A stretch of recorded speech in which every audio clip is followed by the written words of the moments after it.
Hello, everybody, and welcome to the show. I'm your host, Amala Evanobi, and today we're going to be doing a fun video, a Jubilee reaction. And this is not a middle ground, it's not a spectrum. It's a new show they have called Surrounded, where they brought Charlie Kirk in to debate 25 liberal, shall we call them, woke college students. Let's be real. They're not too liberal.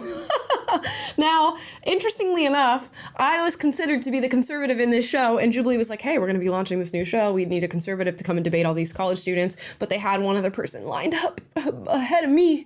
And I literally told Taylor, I was like, I feel like it's Charlie Kirk. I feel like it's Charlie Kirk. Like, who else could they possibly be looking for to debate a bunch of college students? It's got to be him. And it did, in fact, end up being him. So that's what we're going to react to today. Of course, we got Taylor in Nashville.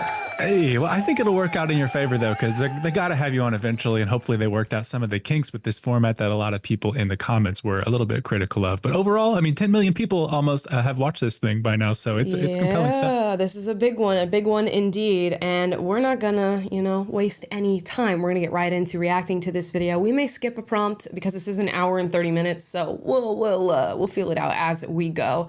Without further ado, this is Jubilee's Surrounded. I think that yes or no question. I think that a person who is assigned male at birth. Baby girl, did I have it speed up only to 1.25 today. I don't think assigned male at birth, so people are not male at birth.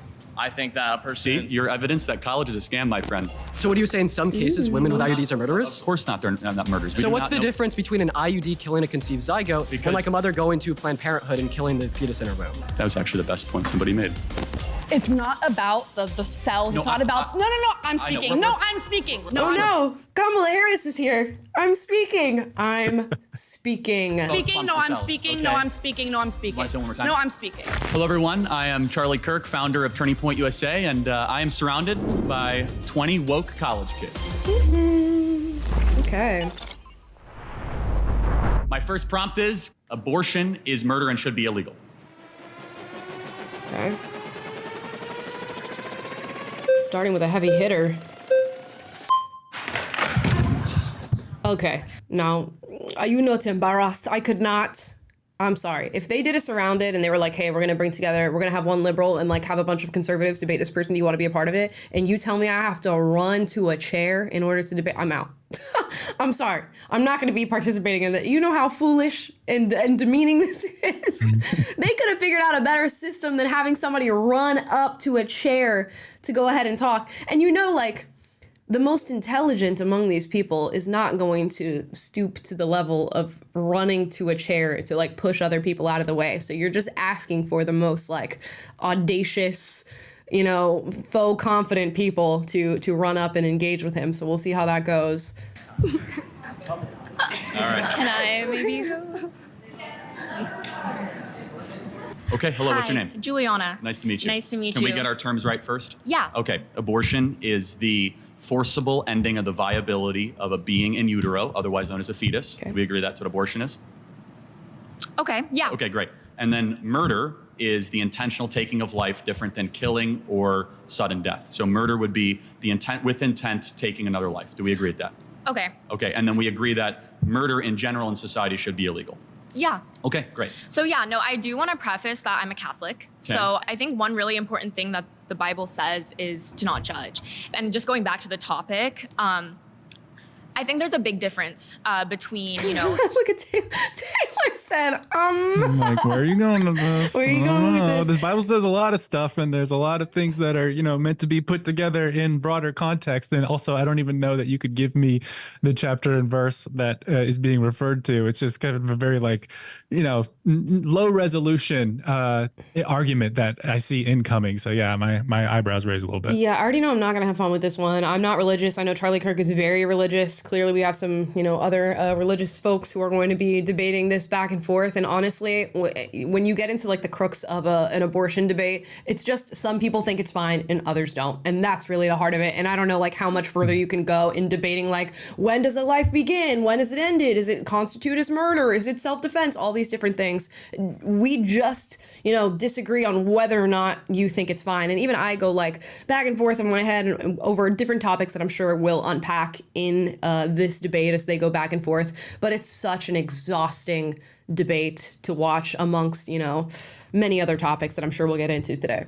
Cells in utero than a living, breathing, existing being. And while I do believe it's murder, and that's just my personal belief, right? I don't believe in telling people what to do with their bodies. That's not up to me, and it's not up to... Okay, so the students can raise their flags when they would like a different speaker, which is another, I get it, because like you have so many people here and you want many to be able to speak, but like as soon as you go off the rails or you say something that they disagree with, it's just gonna be so difficult to get a word in edgewise. As well as Christians to judge. Should we prevent murder in society? For sure, yeah. Then it should be illegal.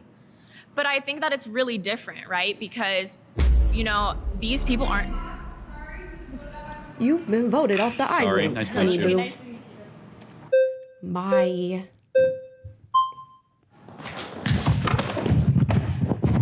No, not that face she's making. What's your name? Okay. Bone to pick before we even let this girl speak. I don't even know what her name is. I think it's Naima or something like this. Not y'all tagging me on Twitter saying, Amala, this is you in a different universe. This is Amala in the multiverse. This is leftist Amala right here. I have the receipts, okay, of you guys saying this about me. Amala might just be me, but there's a striking resemblance here with me and this girl. Maybe we do look a little similar, okay? Not... This is you in the wrong timeline. Be so for real with me right now. We got a super chat just now too. It says, Amala, the girl with the dreadlocks is you as a teenager, isn't it? Please, we're gonna listen to her and I'll tell you how accurate y'all's claim is that this is me in a different timeline. I'll be sure to let you know if I think it is, okay? Naima. Nice to meet you. Naima. Okay, can I just ask, at how many weeks do you think that a fetus is viable? Well, viability and moral worth are two different things. No, but I'm asking you, at how many weeks do you think at a about fetus 20 is viable? weeks, a baby can survive outside of utero. So it's actually 24 to 26 Well, it's weeks? 20. The youngest ever in a NICU unit actually happened in San Diego, not far from here, and survived at 20 weeks. Okay, so under Roe v. Wade, 93% of abortions happened in the first 13 weeks of pregnancy. That's 93% of the abortions happened well before a fetus is technically viable For as sure. a form So of life. Now, here's what I'm talking about when it comes to the abortion argument. You fundamentally disagree as to whether or not abortion is okay, and for very different reasons and through very different, you know, frameworks and worldviews. So her framework is now viability. His is a more religious framework about life beginning at conception. So it's like, how can we even talk to each other about this? We fundamentally disagree on the issue. Neither of these people is going to change their minds. Neither of the students that walk up is going to be like, oh, suddenly I'm going to appeal to your Christian framework and I 100% believe in God now and believe in the things you think about abortion. It's just a very difficult topic to get any sort of movement on, but that's not necessarily the goal here. It's just to see who trumps the other. Now, a lot of people are tweeting out, she ate him up, you know, she ate him up, and it's getting like 300,000 likes on like X and stuff. So apparently this girl has some energy, some charisma. She said something worth noting. We're gonna find out. Let's go into viability. So what is it about, let's say, a 6-week baby that has a heartbeat, its own DNA, fingerprint, brain waves, that is less moral worth than an 88-year-old right now with dementia in a home down the street? That person requires assistance, requires help. Why is it that the 6-week baby is of less moral worth? Well, first of all, it's not a baby, it's a fetus. Well, what does fetus mean? A fetus is in utero. What does fetus mean in Latin? What the f***? I'm sorry, is this a language class? It means little human being. Ooh, his smile is very creepy. Okay. Smiling is creepy? No, your smile specifically. Got it. But let's go back to... I think we need to do like, we should have done a drinking game with this. If a leftist launches a personal attack on him rather than actually contending with the argument, take a drink. I'd be wasted, I'm sure, by the end of this. And I don't think he's going to make any personal attacks on them. It's really interesting. You can watch as somebody gets flustered or they feel like they've been backed into a corner that they can't exactly get out of. As soon as he asked her, like, what does fetus mean in Latin? You saw the defensiveness, almost like she wanted to bottle it up, but just couldn't possibly. She like vomited her defensiveness onto him. Is this a language class? What the fuck are we talking about? Okay, just say very calmly, you know what? I actually don't know. what fetus means in Latin. Can you enlighten me on that and let me know? But they're automatically, I think many of these students are coming into this space knowing like I have to one up him. And Charlie is probably coming with that same energy. You kind of have to be if you're going to be in a room with 25 people who want to get at you and really own you on these subjects. And it doesn't give way to very fruitful conversation. But that's not necessarily what we want, right? Because that's not good TV. We're losing track here. No, but what species is the fetus? The fetus is not a species yet. It's technically classified as a parasite until it is viable. So, now, I want to talk to you about something very quickly. I can't let you get past that. Are you saying a baby is a disease or a tumor? A parasite is not a disease and a tumor. Those are not the same thing. A parasite is defined as something that cannot survive outside of its host. A baby, before it is viable, cannot survive outside of a woman's womb. Got it. Dude, okay, you birth a baby, right? Without any intervention, like no doctors, no mom to breastfeed that baby, do anything. How long does that baby survive without a host? Just because it's not physically attached to your body anymore, that thing is not going to survive. It can take in air and it might live for a little while, but it physically depends on somebody else to keep it alive. It's an interesting thing that with the abortion argument, because they are pro-abortion, they feel the need to invalidate the life of the being that is being taken away, when really your argument should be, yeah, I mean, scientifically it's a life. I just think it's morally okay to take that life, and here's why. Here are the practical reasons that I think it's okay. Here's the burden that I feel like unloved children or children that are not wanted place on society. But people are not willing to make those arguments because of how it sounds. But that is your true logical pathway to justifying abortion and justifying a pro-choice stance, not invalidating the fact that it is a life that is being taken, because it's just a fact. So we need to talk about why there is a moral ground for making that a justifiable choice. And I'm wondering if any of these students is willing to actually go there and be honest. And the fact that she feels like she needs to make that sort of dehumanization argument, to me, is evidence that you feel the truth is kind of evident to you underneath it, and you know how poorly founded that is. But just before we get back into it, I, out of curiosity, just went up and looked up the dictionary definition of parasite versus embryo and fetus, and I'm going to read this real quick. A parasite is defined as an organism of one species living in an organism of another species and deriving its nourishment from the host. A human embryo or fetus is an organism of one species living in the uterine cavity of an organism of the same species and deriving its nourishment from the mother. This homospecific relationship is an obligatory dependent relationship, not a parasitic relationship. Parasite is an invading organism coming to parasitize the host from an outside source. A human embryo or fetus is formed from a fertilized egg, the egg coming from an inside source, being formed in the ovary of the mother, from where it moves into the oviduct where it may be fertilized to form a zygote, the first cell of a new human being. So there's just a little dictionary definition might help us out in this one. So did she eat? I think she's starving, actually. Let's extrapolate that. It is not a living organism. Are old people with Alzheimer's and dementia that are being assisted every day, are they parasites?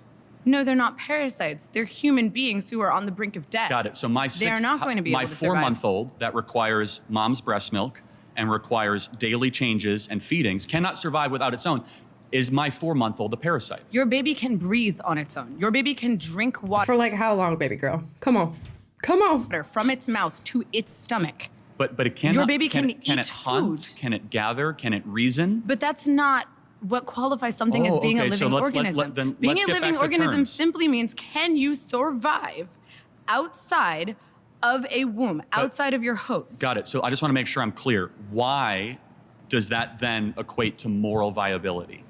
It equates to scientific viability. Why? Under what standard? Because it is not alive, and you are advocating for the rights of something that is not technically a life. Got it. So what is something while that has sacrificing the needs of the human woman who is alive. Got it. So, but a mom can survive. Yes. Without the baby in her. Right? Yes. The baby cannot survive without the mom. Yes. But a mom cannot survive without her lungs. So it's not her body, it's in her body. It's not her DNA, so it's not her choice. So it actually is directly her DNA. Just two different views on the matter. I just don't know what you want me to say. There are plenty of like very valid, like pragmatic pro-choice arguments, and I'm very interested to see how he contends with those. But that is just not one of them. Just arguing viability, I don't know. It's not for me. It is 100%. It's 50% of her DNA. Half her DNA. He's gonna win, I'm telling you. This could take a while. Okay, first of all, Do we have our terms correct? We agree? Actually, no. So first of Okay, all, got it. I'd like to refine our terms. I have 2 points to bring up after that, though. So you define murder as like intentionally like killing a human being. I think that's a very poor way to define murder, because if someone were to like break into my home and point a gun at the heads of me and everybody I love, and I intentionally kill them to prevent them from killing my family, I don't think I murdered them, right? So I would define murder as the unjustified termination of a human life. You're making a good point. Let me further clarify. Yeah, I guess it just, do you have two categories of murder? Do you have like a justified murder versus an unjustified murder? Do you have like a lawful murder versus an unlawful murder? It's an interesting point. So self-defense is very warranted. Exactly, right? But I can see where you're going to go with how that has to go with abortion, but we can go down that journey in a second. Yeah, so I mean, like, I kind of do want to give you my argument insofar as why I'm pro-choice, why I think it's justified. But first, I think that, you know, your position is quite absurd, right? Because you're saying that it is murder to kill a human being, right, at any point in development, especially when it's in the mother's womb. My question to you would be, well, does this make women with IUDs murderers? Because it is the case that in some scenarios, an IUD will allow for conception to occur, meaning there's a unique human life there. I do love, this guy's very smart. You can tell. He's well articulating. He's doing a good job. He's looking at it from very unique angles. I just do love the energy that somebody brings to an argument when they feel like they've like already owned you before you've responded, and they're like giving their point out and like looking at you so intensely and all this stuff. Just chill. Like, we can really like bring the energy down and just have a conversation. It's not like, and I understand the format does not really give way to that sort of thinking. You're on a timer, like everybody's watching you. They're putting up red flags as you're speaking, but chill. But it will prevent its implantation, intentionally killing it.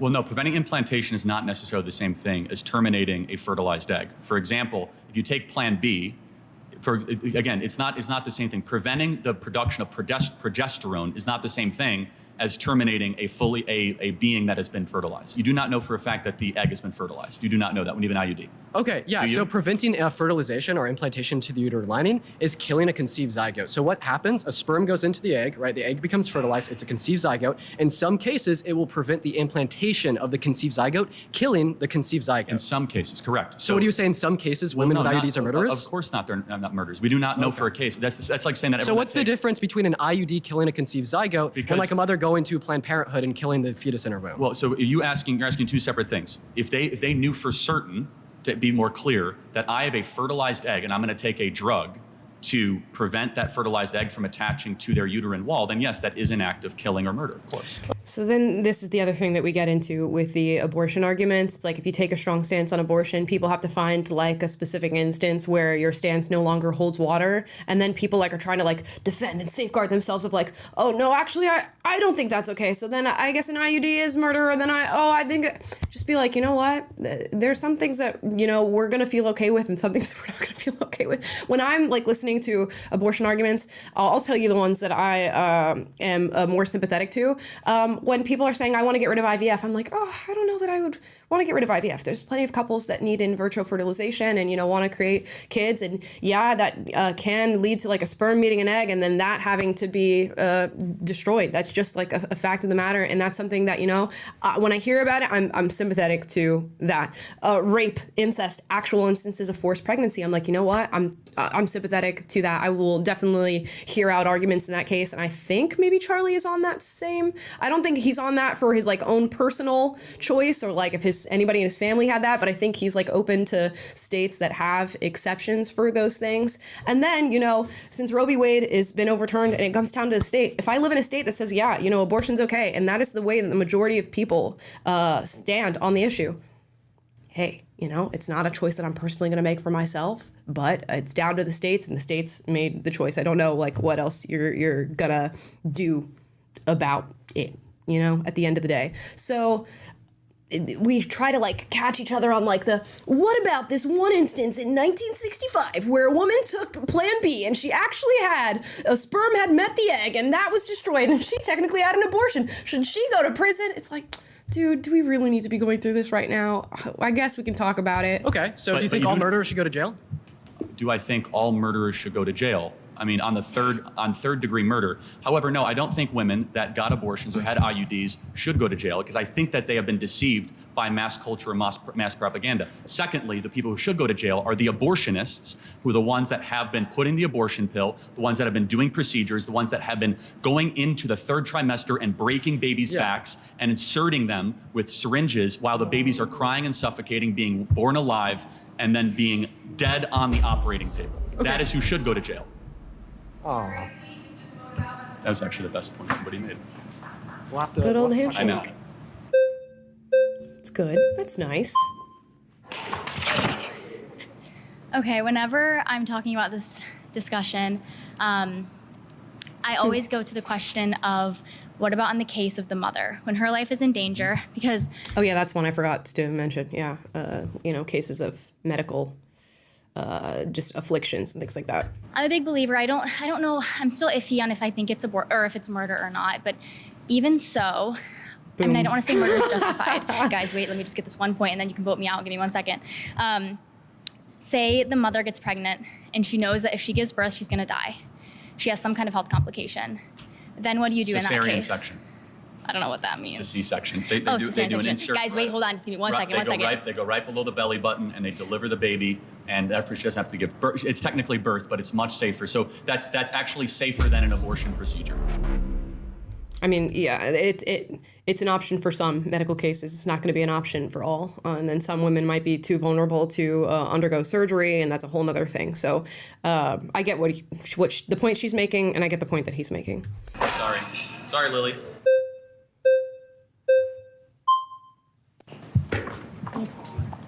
Hello, how are you? Hi. What's your name? Deedon. Nice to meet you.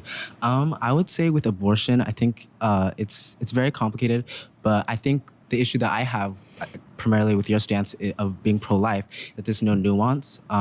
There's women who are being forced to travel hundreds of miles to access abortion care, even in cases of rape in certain states that they're not giving any sort of allowance for that. And I think, a lot of people who are pro-life, they say that they're pro-life, but I feel like they're really pro-birth because with firearms, the United States has some of the highest firearm deaths. Wow, all these red flags up. What did he say that was really caught them off guard? Out of OECD nations, right? And we can acknowledge that that's for children who are actually living and breathing.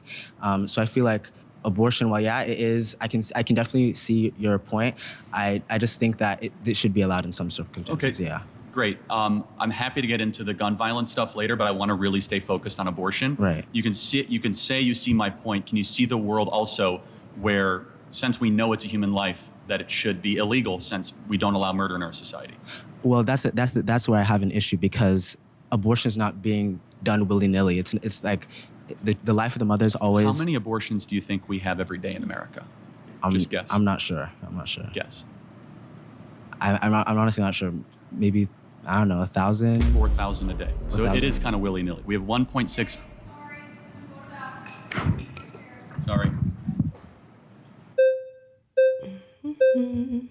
Who's next? I was bored by that one. Hello. Okay. I just want to clarify, the thing that you're aiming for is less abortion, right? That would be what you would want, or at least no abortion. Eventually, it's also a protection of those that can't protect themselves. But yes, and that's why after the reversal of Roe versus Wade, we saw abortions go down dramatically in Texas, Alabama, Mississippi. We saw thousands of babies that are now alive and well that are able to have amazing lives thanks to the reversal of Roe versus Wade. I don't think a lot of that is true. Well, I don't think a lot of that is true. I don't think that the overturning of Roe v. Wade led to less abortions. It is, but it's not true, because when you make abortion illegal, it doesn't actually decrease the amount of abortions that happen. That's a nice talking point. In Texas, That's so funny. When you make abortion illegal, it doesn't actually decrease. I would venture to say it does decrease the amount of abortions that happen. Now, she'll say that people will go and receive abortions through illegal means or unsafe means, and that definitely happens, but not at the same rate at which abortion was happening under the law, legally, okay? Numbers show differently. The birth rate has gone up. Yeah, legal goes down, but illegal abortions still happen. Abortions still happen outside of whatever data you're showing. That's not true, but let's just say, so So, well, if you 40? if you want to, well, first of all, if you count the abortion pill, you're right, but that's a separate thing than a chemical abortion and surgical abortion are different things. And I'm not debating. I'm not debating you. I'm debating her. So if you want to do the flags and come back in, try and be faster next time.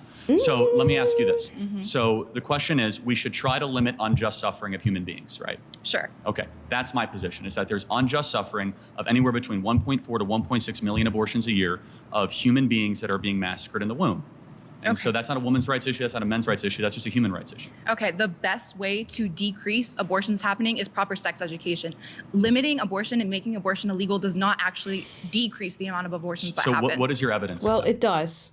So I don't know. We can talk about the best way and talk about whether or not sex education should be coupled with everything that's happening. And I think I would totally agree with that. People need to be educated on pregnancy, how one becomes pregnant, what your options are once you do become pregnant, and they need to be given proper avenues to make choices that don't lead to unplanned pregnancy. So I can agree with her on that. I don't know like what is going to be more effective than the other, but certainly, yeah, we should couple sex education with whatever it is we do going forward when it comes to abortion, whether or not we live in a majority pro-choice society, which I believe is going to be what happens anyways, because it's down to the states and that's how the majority of people feel. So either way, yeah, sex education is very important. What is my evidence of that? Because we have increased sex education in the last 30 years. Our sex education is so bad in America. Well, by bad, what do you mean by that? We have more access to birth control for young kids. We have more kids that are learning to use birth control at a younger age. We have more of that in our public school system, and we've seen all the trends actually go in a negative direction. So, in fact, we see that the more sex education there is, the more disturbing those trends are. So you say that, let me ask just one more thing. You say that if we make abortion illegal, people will still do it. Should we then just make gang violence legal because No, I'm people saying still if you do it? actually wanted to decrease the amount of abortions that happen, you wouldn't be advocating for to make abortion illegal. You'd be advocating for all of these Does other that logic things. apply to stealing, looting, kidnapping, arson, and murder? Well, actually it does, because those are results of different societal issues that you should be got it. educating So we yourself should on make- rather than making it so we illegal should at make- the front. Should we make kidnapping, arson, burglary? Again, it's just like arguments over like, how do we make this thing, you know, how do I invalidate his argument and how forceful he's willing to be on making abortion illegal? And then it's like, how do I prove to them that this is murder and this is the taking of a life? I'm waiting for somebody to come up and say, it's the taking of a life. But let's talk about, you know, if the millions of kids, these unloved children who are going to be in broken households or whatever, are born into the world. Let's talk about the burden that that places on society. Let's talk about how that affects crime rates and chronic illness and lack of education and homelessness and drug abuse and all these different things. I'm waiting for somebody to come up with that and to hear the back and forth on that issue, because if I were a leftist sitting in this position, that's what I would come with. And I think Charlie Kirk would maybe respond to that and say, you know, the typical argument, well, just because somebody is unloved or because it's going to place a burden on society, does that mean that their life doesn't matter? Does that mean that we should be able to cut off, you know, that avenue? And then the leftist would say, yeah, I agree with that. And that's why you don't get anywhere on this topic, I don't think. It's a very, very tough nut to crack, this one. Real quick, we got a $50 super chat I'm going to Sure. read. We read those immediately. This is from Chris Tech Trucker. Says, A and Tay, hey, I was baptized Catholic at 13, turned Protestant in college, then became an atheist. Wow, you've been all over the spectrum there. After several years, I'm now unsure, but like Fox Mulder, I want to believe. All I know is these leftists are evil and America needs a revival to survive. Really There's a lot of interesting- different stances all over the place. Yeah, calling things evil, saying we need a revival, but not being an unsure spot after going through the full gamut. I mean, it's Yeah. interesting, and I'm not surprised that you're here because there's a lot of people from across the belief spectrum that are here with you. So thanks for chiming in, Chris. Yeah, you're on a journey, my friend. I don't believe that they're evil. I think they're just misguided a bit. By in evil their- ideology. Something like that. Murder legal because they're symptoms of something else? We should be helping society heal from No, those you got to things. answer the question. We want less of those things. Should we just make them legal and we'll get less looting? You know, actually, I'm gonna let someone else. Thank you very much. I want to hear what he would say. Like, what if a leftist is like, well, you know, if you allow all these children that are like going to be unloved and like, you know, not going to be able to contribute to society and all these different things, like there is going to be more stealing and looting and actual like murder, actual murder from their frame of reference. Hi, Parker. Nice to meet you. Yes. Nice to meet you, Charlie. Big TikTok guy here. So, like, pedophiles, people who were married to children in the past and normalized in that society, should Whoa. they go to prison? Pedophiles. Like, go if to you could go prison? back in time, would you put those pedophiles in prison that married those children because it was normalized? They were deceived into thinking it's okay. Would you put them in prison? You got to slow down. Sorry. Pedophiles should get. I recognize him from TikTok. And yeah, this is his whole like persona. He's like a debater. I see him because he's always like on TikTok live debating people and stuff. And he's very like this, but it seems even more intense in this video. All right, slow down. Calm down. I'm not a cop. I'm not a cop. Good response. Yeah. The death penalty. No, so you'd go back in the past, you'd give them the death penalty, even though they were deceived into thinking it was okay? But you said people who get abortions who are women shouldn't Hold go to on a prison. second, but it's not currently illegal. Okay, regardless. pedophilia is At that time, it wasn't. No, I would not go back and retroactively enforce laws where things were currently not illegal. You wouldn't put pedophiles in prison in the past. Hold on a second. When was it illegal? When was it legal in America? Well, child marriage was legal in America throughout the early 1900s, and especially throughout most of society for thousands of years, especially in the Old Testament and in the Bible, right? Hold on a second. So where is the Levitical law that allows you to marry a child? Oh gosh, yeah, now so we're you gonna get into a biblical. Well, I can't in the verse, but the particular conditions that are enlisted in the Bible are that you have to be physical maturity and emotional maturity, which is extremely vague and throughout society has been seen to be met at puberty. There is not a verse, but let's kind of go. Okay, back. so when is let's the go back age of to consent abortion. under your view? Let's go back to generally agreed upon it's 18 years old. But let me ask you. But you don't go based upon what's generally agreed. You go based on the Bible. I say 18 years old, but let me ask you a question. Where's that in the Bible? When does life begin? Conception. Like conception, great. So good. So should we protect all life at conception? I care about sentient life, not Sentient. cellular So life. when do brainwaves start? Do you think brain dead people should be able to pull the plug on, like a family should be able to pull the plug on an individual in the family that's brain You dead? got to answer the question. When do brainwaves start? You can see brainwaves around 6 to 8 weeks, which in brain dead individual there are brainwaves as well. So the brainwaves necessary to produce a subjective experience are met until around 18 through 26 weeks in the womb. Can you see it from my perspective that at 6 to 8 weeks those brainwaves will actually increase, not decrease, if allowed the process of development to continue? Did you know those same EEG scans exist in brain dead people that you don't think are sentient? But the difference with the brain dead people is that the likelihood of those brain waves actually increasing is very low at 6 to 8 weeks, when by 15 weeks they can hear the mom's impossible. voice. It's irreversible sensation. That's what brain death is. I Hold on, apparently didn't know that. But no, it's not coma. But you're Dude, I can't with this energy. It's actually I don't know, like it's creating a very anxious feeling with myself. Like, you guys need to chill. And I think, of course, Charlie's just responding to the energy that he's bringing. You get into the system of matching, but dude, chill out. Like, you don't need to. We're all here to listen. You've got the floor, dude. You got to the game of musical chairs, and you got there the fastest. You could slow down. You're doing a red herring. Go back to No, it's not. What's a red herring? A red herring is where you avoid the topic and you say something that is adjacent or symmetrical to what I'm saying, but not actually I'm saying. You mean a reductio ad absurdum? That's not a red herring. That is the definition of a red herring. 6 to 8 week baby, if they're allowed to continue to develop, what ends up happening?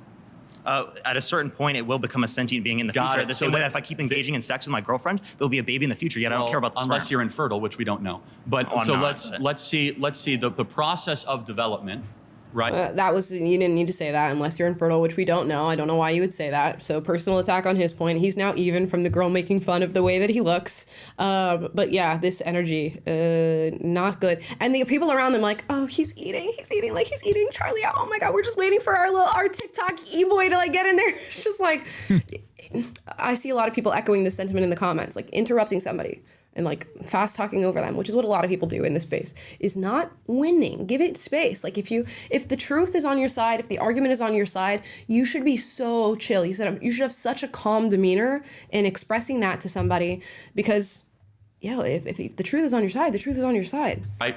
Why do you want to answer my question yet? Why do you have the ability or the right? Should those child P3Os go to prison? The process of should the pedophiles go to prison? From 1904. How many pedophiles are alive from 1904? They're not alive, right? I meant like if you can go back in the past, hypothetically speaking, and you could put them in prison. Would you put them in prison? I would have killed them myself if I was alive. Okay, so then you don't apply it based upon what people are deceived to believe. You apply it based upon what you consider to be moral. So the women who had abortions, you think they should go to prison. So why should women who get abortions go to prison? But someone like my mom who told me that Santa Claus exists shouldn't go to prison because they're both sent. This is not going to be a constructive debate if you keep on talking over me. Well, I was finishing my statement. You were talking over me. But go for it. Let me ask you a very simple question. Do you think it would be a good thing if we had less abortions in America?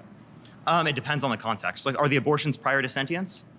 Yes. Because I think all abortions. No, it would not be necessarily are better you against unless it is the late-term case of the people didn't want the abortions and it would be negatively impactful to their health medically speaking. Are you against late-term abortion? After sentience, yes. Okay, so you believe in an 8-week abortion ban? Yeah. No, I don't. Sorry, I believe in an abortion ban after 18 through 26 weeks. Okay, that's a more reasonable position. I have to give you credit for that. It's similar to Trump's 15 weeks. Yeah. So why do you think that most people don't share your view on that?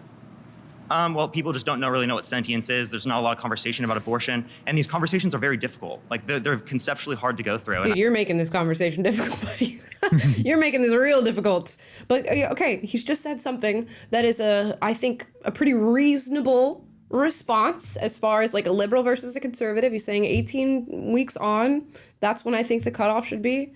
We could have started there, bud. We could have done that. I understand why a lot of people don't understand for sure. their positions on it. So but I think people you have are where most You're cutting Americans me off. I thought we weren't cutting people off. I was actually complimenting you. Oh, now he's voted off. Okay, well, I wanted to see where he was actually going with the pedophile thing, even if it is like a little bit of, beating around the bush and getting around the topic, but I wanted to see where that was going to go, but no, whatever. I'm sure he'll be back. With his energy, he'll be back. How are you? Nice to see you. So I just have one question. There's, like, in any case, you don't think there's any case where abortion should be legal? Again, calm down. I'm not a cop. A very, very rare couple cases. Okay, so you do where, think that a couple cases it is legal? If cesarean section is not going to save the mother's life, and the mother's life is actually at risk, which is debated amongst growing numbers of OBGYNs, okay, that is the only case where abortion should be allowed. Do you think there should... But people say that it is a growing consensus in the pro-life world that abortion is never medically necessary. Okay, so if you had a daughter and she was 10 and she got raped, and she was going to give birth, and she would and she was going to give birth and she was going to live.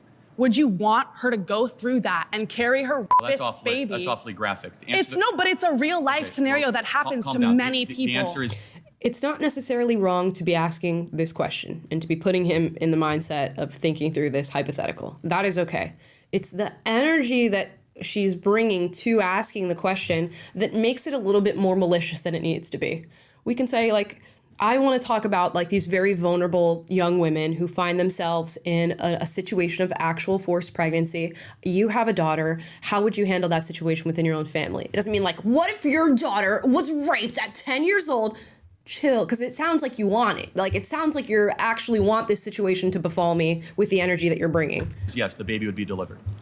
Oh, okay, great. So that's insane. But let me tell you why. No, hold on. Let me ask you a question. There's 2 ultrasounds I have. One is a baby conceived in rape. One is a baby conceived by a loving couple. Which one is which?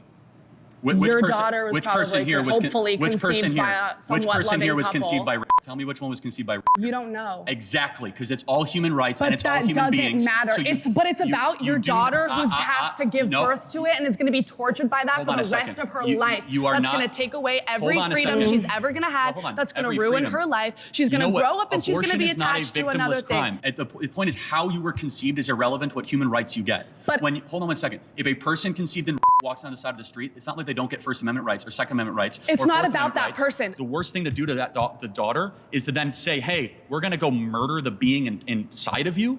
They wouldn't even know. Like, listen. I think it's a very extreme view on his part, but it is a view that many people hold. I'm trying to put myself in that mindset of like, I have a daughter and this situation has happened to her and she's 10 years old. 10 years old. I mean, we've been talking about like transitioning children and all this stuff. There's only so much you can understand at 10 years old. I'm thinking about like just how horrific that is and how I would be able to sit with my child as a parent to fully explain the situation at hand, to fully explain the options that are at hand, and to hopefully place them in a position to be able to express how they feel about the situation from the mindset of a 10-year-old. That's already a very difficult thing. I cannot come out and forcefully say I would force my child to like go through this situation and have the baby, which I believe is a stance that Charlie's putting forward. That it's an unimaginable situation and a really tough one.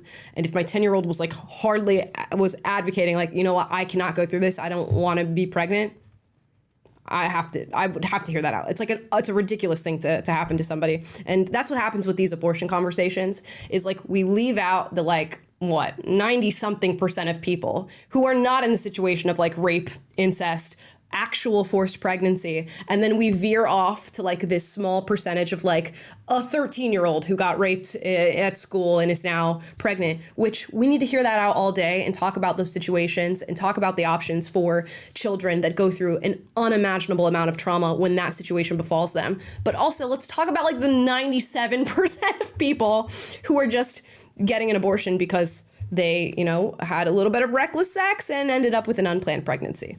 They just real quick, Kamala, I pulled up Yeah. from Heritage Foundation. It's 1% of abortions are from rape, and it's about 0.5% from incest. So it is important to realize that, like, for 98-ish% of the, or 97.5%, we're not talking about this issue. So it's always like a very extreme example that's been similar to how they use the intersex thing in the trans debate, which I'm sure we'll see very shortly. It's always these extreme examples and then applied to the bulk of them, which are really the thing in question. 100%. Always the most radical examples. And yeah, it's a tough thing to think through. I can't tell you how I would handle that situation. But my gut leads me to believe I wouldn't force my child to do anything that they don't want to do in that situation. And I would try my best to extrapolate the mind of a 10-year-old to figure out what's going to be best for that child. Listen. But wouldn't it be a better story to say something evil happened and we do something good in the face of evil, instead of saying we're going to do evil and then murder the being because we're going to pander to the evil? No. What makes the West great is that we do good after evil, not evil after evil. It's not about the being in the cells. No, it's not about. No. I'm speaking. No, I'm speaking. we're both- No, I'm we're both speaking. clumps of No, cells. I'm speaking. No, We're I'm both speaking. clumps No, of I'm cells, speaking. okay? No, I'm speaking. No, I'm speaking. Ooh, she's insufferable. Ooh, wow. Just imagine like you're a boyfriend or something. You're dating this girl. Oh, what a tough situation. No, I'm speaking. Got it. Thank you. So it's not. Thank you.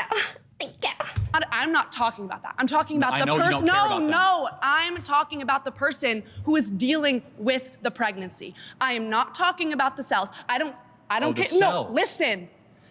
The fetus, the whatever. I don't care about that right now until it is formed. If there is a 5-year-old child who is pregnant and the baby is 2 weeks in 5-year-olds utero, can't get pregnant. actually Okay.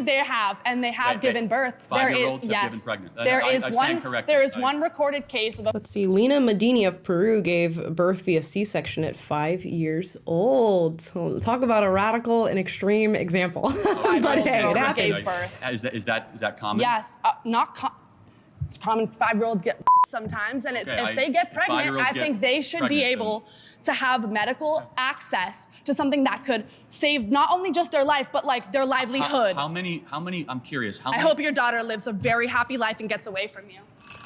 Okay, so that is really nasty, and People are clapping for that. That's crazy. so her belief system, just so we're clear, is that. The time's up. Yeah, no, I got it. It's fine. I mean, Again, if you feel sound in your arguments, typically this is not the energy that you have. Typically you are not going to be this angry. You're not going to be this temperamental. You will be able to like remain calm. And it does speak to maybe a little bit of extremism in your viewpoints, even if Charlie is also being extreme in his. it's insanely nasty, and we'll talk again. My next. Okay, we're going to skip this next prompt. It's, I believe college is a scam, which it is in some cases. It isn't in others. For these 25, I'm feeling like it is. I'm feeling like it might be a scam for these individuals with the arguments we've gotten so far. But we're going to move on to Charlie's next one, which I feel like is more, a sign of the times this next for statement. partnering with us on this episode. Okay. Now, let's get into it. Yeah, my next claim is that trans women are not women. Trans women are not women. Okay, of course. Boom! Who's up? Sam. Nice to meet you. Hey, Sam. Let's define our terms. A woman is an adult female of XX chromosomes. You tell me, what is a woman? I think a woman is Tricky question for this bunch. somebody who identifies as a woman. Got it. So that's not a Okay, guys, quickly. When you're defining a word, but the word you're defining finds itself in the definition, let's restart. Let's rework it. If you're defining woman and you put woman in the definition, let's go back to the drawing board. definition. That's like saying a table is something that identifies as a table. Give me an objective definition of No, how. it's not. A table is an object. Well, A table can't identify as anything. It doesn't have but choice. You have to give me an objective definition of what a woman is. If I decided right now that I wanted to identify as a woman, I would be a woman. Hell yeah, Sam. Samantha, am I right? Okay, but that doesn't answer the question. I know, but you right said- now I'm a man, right? So if that But you have happened to right tell now, me I'd be a what woman. that thing So is. once a person makes the decision to identify as a woman, Got it. No, they're a woman. that's a separate issue. What is a woman? That's the definition. No, I know, but you have to tell me what. A person who identifies themselves as a woman. But you have how do you know that they are that thing? How do I don't need to know what they, I can ask them if I want to know. But there needs to be, he's just not ready.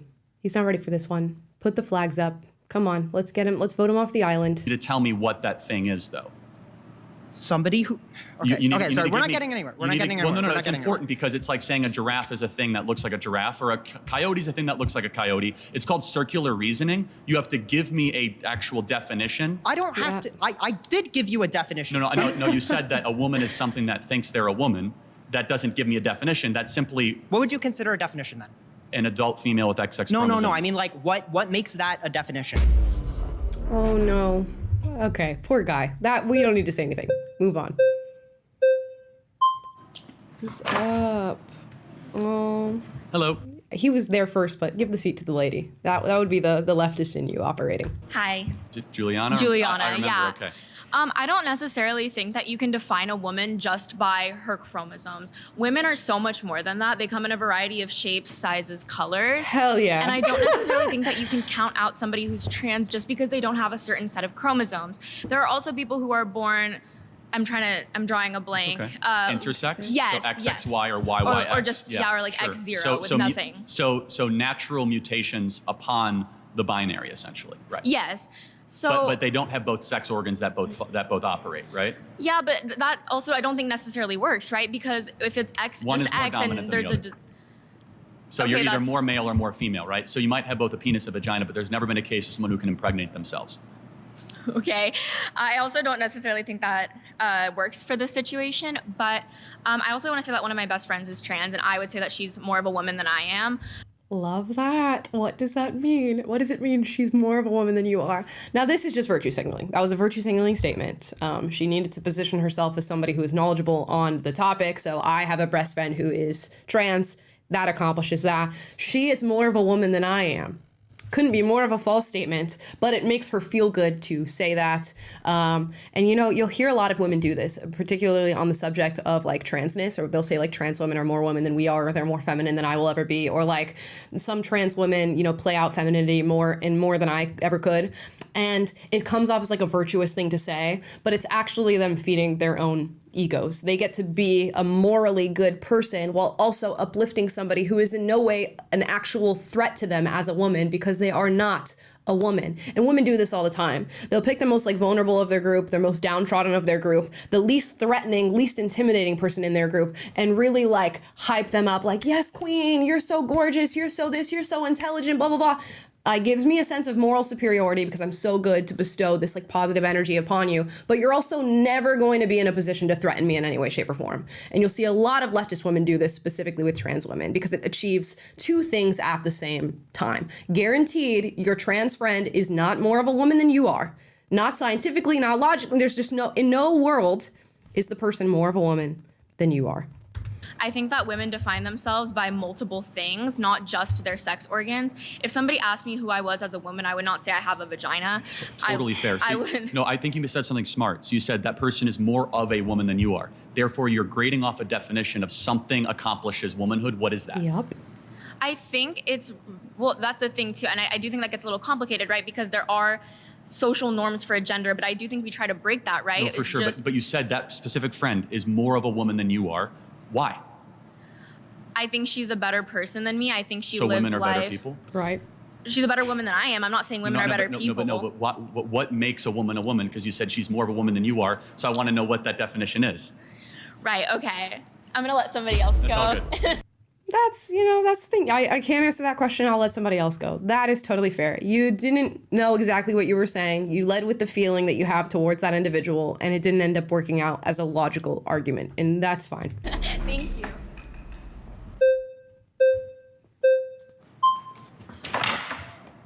Okay. All right, Parker, what is a woman? Back. He's back. A woman is an adult human person that has a desire to be in accordance with a particular set of social and cultural norms that are typically associated with the female sex. Now, define a man. That are typically, okay, so he's saying a woman is a person who decides, I want to be more in accordance with attributes, traits, a likeness that is attributed to women, which leaves a lot of gray area because then you have to decide what those social and gender norms are for femininity. And then you have to contend with people who say that they are trans women who are in no way, shape, or form conforming to what are the typical feminine traits. So what do you do with a biological man with a full-on beard who dresses very masculine but says I'm a woman and is in no way conforming to the social norms of womanhood and femininity, but claims that they're a woman? I think Parker would validate that that person is also a woman. You also run into this trans medicalist argument where there's a big debate amongst the trans community. A lot of trans people say you're not truly a trans woman until you're trying to look more like a woman, until you're undergoing surgery. You've got top-bottom surgery. You're doing facial feminization. You're on hormones. And there's a different sect of the trans community that is saying you do not have to be anywhere in your medical journey or in looking like a woman in order to identify as one. So Parker has drawn the line in how much you are living in accordance with female norms. So he needs to define what those norms are, and he also needs to contend with the people who are not living on those norms.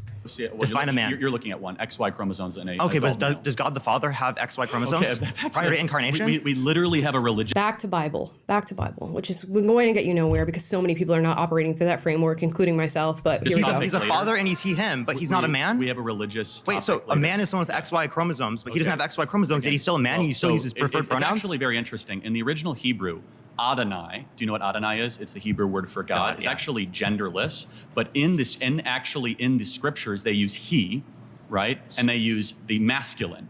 Jesus Christ came to earth as a man, not as a woman, not as genderqueer. And this has nothing to do with the argument at hand. Literally has nothing to do with the argument at hand. But let's go back to the... But God the Father's a man, right? Because all fathers are men. Well, first of all, there's a trinity. So God the Father is neither man nor woman. He is omniscient, omnipotent. He is all being on top. So why do you use he? Well, this is why I would have loved to be the conservative in this case, because I can actually meet them at least on the worldview of engaging with a secular society. Because once you inject religion into the framework, which is how Charlie operates within the world, then they'll come at you from religious standards. And it's not even standards that they hold for themselves or the worldview that they have. They just want to invalidate yours. So it would be great to meet them with a secular conservative who is also going to engage with them on like the scientific nature of the discussion, which I'm sure Charlie will get to, and Parker's just trying to kind of do the whole red herring thing again, even though he claimed that he knew what that meant and Charlie didn't. Well, I did not. The scriptures do. You could use woman. You could say her. You could use him, but the way that the language is structured, again, it is so, God the Father is so above gender, it is so above any of our understanding. Then why use with him? Glory and understanding. Again, because you have to make a choice, either he or him or her in the original scriptures. Let's go back to, I'm happy some to get into fathers that, aren't men and boys? So some fathers are not men and boys, not men or boys. I'm sorry. Some fathers are not male. No, of course they are. I'm not. Wait, so God the Father's a male? Hold on, God the Father. So where do we get God the Father from? Oh, I can't. I want to say things that I'm not going to say them. But just the energy, his face, this I'm winning thing that he's doing is just nuts. What Greek word? From your scripture. Well, from Abba, right, which is a very close personal term. You're not answering my questions and you're bringing up random language that doesn't matter. Well, it actually does. Oh, no, it doesn't. So arrogant. He's so arrogant. Let me get down to the root of it, because he's not a man. You know he's not a man under your worldview, yet you still use his preferred pronouns. You still call him a man. Christ is a man. man. You don't do that with trans people because you're transphobic. That's why. Okay, got it. Taylor went, what?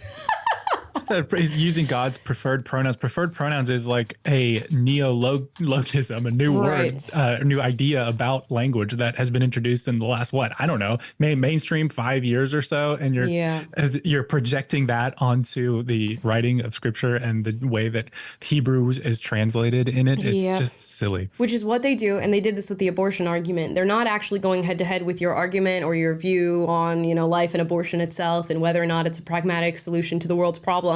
They try to find a particular instance in which you have invalidated the foundation of your argument. And in doing so, they think that's going to somehow, I don't know, domino effect, destroy the rest of the things you think about transness and women, which it doesn't work. Even if Charlie Kirk looked him in the face and said, yes, I use God's preferred pronouns, that doesn't then validate the human beings all around us that are asking us to abide by they, them, starburst self, Lorax self, all these dumb pronouns. It doesn't validate that. But Christ is a man. I'm happy to get into the sexuality and Before gender incarnation, he's not. of the Trinity, okay? Before incarnation, there's no penis, there's no XY chromosomes, there's no small gametes. Hold on a second. Let's think about it. If that's correct, how is it then Jacob saw the face of God? Okay, so if there's hold on. If there was not before the incarnation, how did Jacob see the face of God? How did Jacob wrestle with God? Characters can have faces without biology. How did Jacob wrestle with God? So okay, do you think that he has a body? Well, or was that a figurative notion of wrestle? That's a mystery of the scriptures. Oh, brother, this guy stinks. Get him out of here. Please. Well, it is. I need my red flag. Theology. Can we go back to There's only one red flag so far. What'd you say? There's only one red flag so far. Yeah, and it's how? because, okay, I'll tell you exactly why Parker is not getting the same amount of flags. This group, this hive mind group, has already deemed him the smartest on the hierarchy. So they're like waiting for him to go on. They've probably all seen him on TikTok. They know out of all the people who are there, he's going to hit him the hardest and he's going to be the best at just like maneuvering through the conversation. And they probably they're not following a lot of the argument that Parker's making, so they're not raising their flags to call him out on it. You keep trying to pivot because you know this debunks you. Well, what biology does your God have? Well, the one of Christ our Lord. But I guarantee probably the strongest and smartest amongst this group is somebody who's not even been in the seat yet, because a smart person would not be, battling out intellectually in this way or like fighting to sit in a chair. No, I meant before incarnation. Well, to be honest, I don't quite know, and I don't think the scriptures are. So you don't know what a man is? Well, you can't define what a man is? It's a this like the face that he's pulling. Little opaque. Again, you're looking at a man. But your video, the largest video on TikTok is what is a woman, 20 million views, but you don't know what a man is under your own worldview? I said you're looking at a man, right? Wait, but God the Father doesn't meet that criteria. Am I looking at a man? Yes, you are. Okay, good. Just making a man that's beating you in a debate right now. Okay, that's fine. So let me ask you a question though. So do you think that anybody can become a woman? I think that anyone who meets my criteria is a woman. What's your criteria again? Again, adult human person that has a desire to be in accordance with a particular set of social and cultural norms that are typically associated with the female sex. Can society ever be wrong? Sure, but like it's a desire to be in accordance with a set of social and cultural norms. Can I become black if I wear blackface? No, because it's not a desire that you have to be in accordance with a particular set of social and cultural norms. Wants to be black? Because race is defined phenotypically based upon the expression to other people. But there are a ton of non-normative trans people, by the way. So I don't know what he's talking about, that it needs to be driven by some sort of desire to be in accordance with norms. They're like sexually perverse trans people who have no interest in being part of societal norms whatsoever. And there's also like this sort of like gender fluid, gender bender version of transness, no desire to be in accordance with any sort of social norm.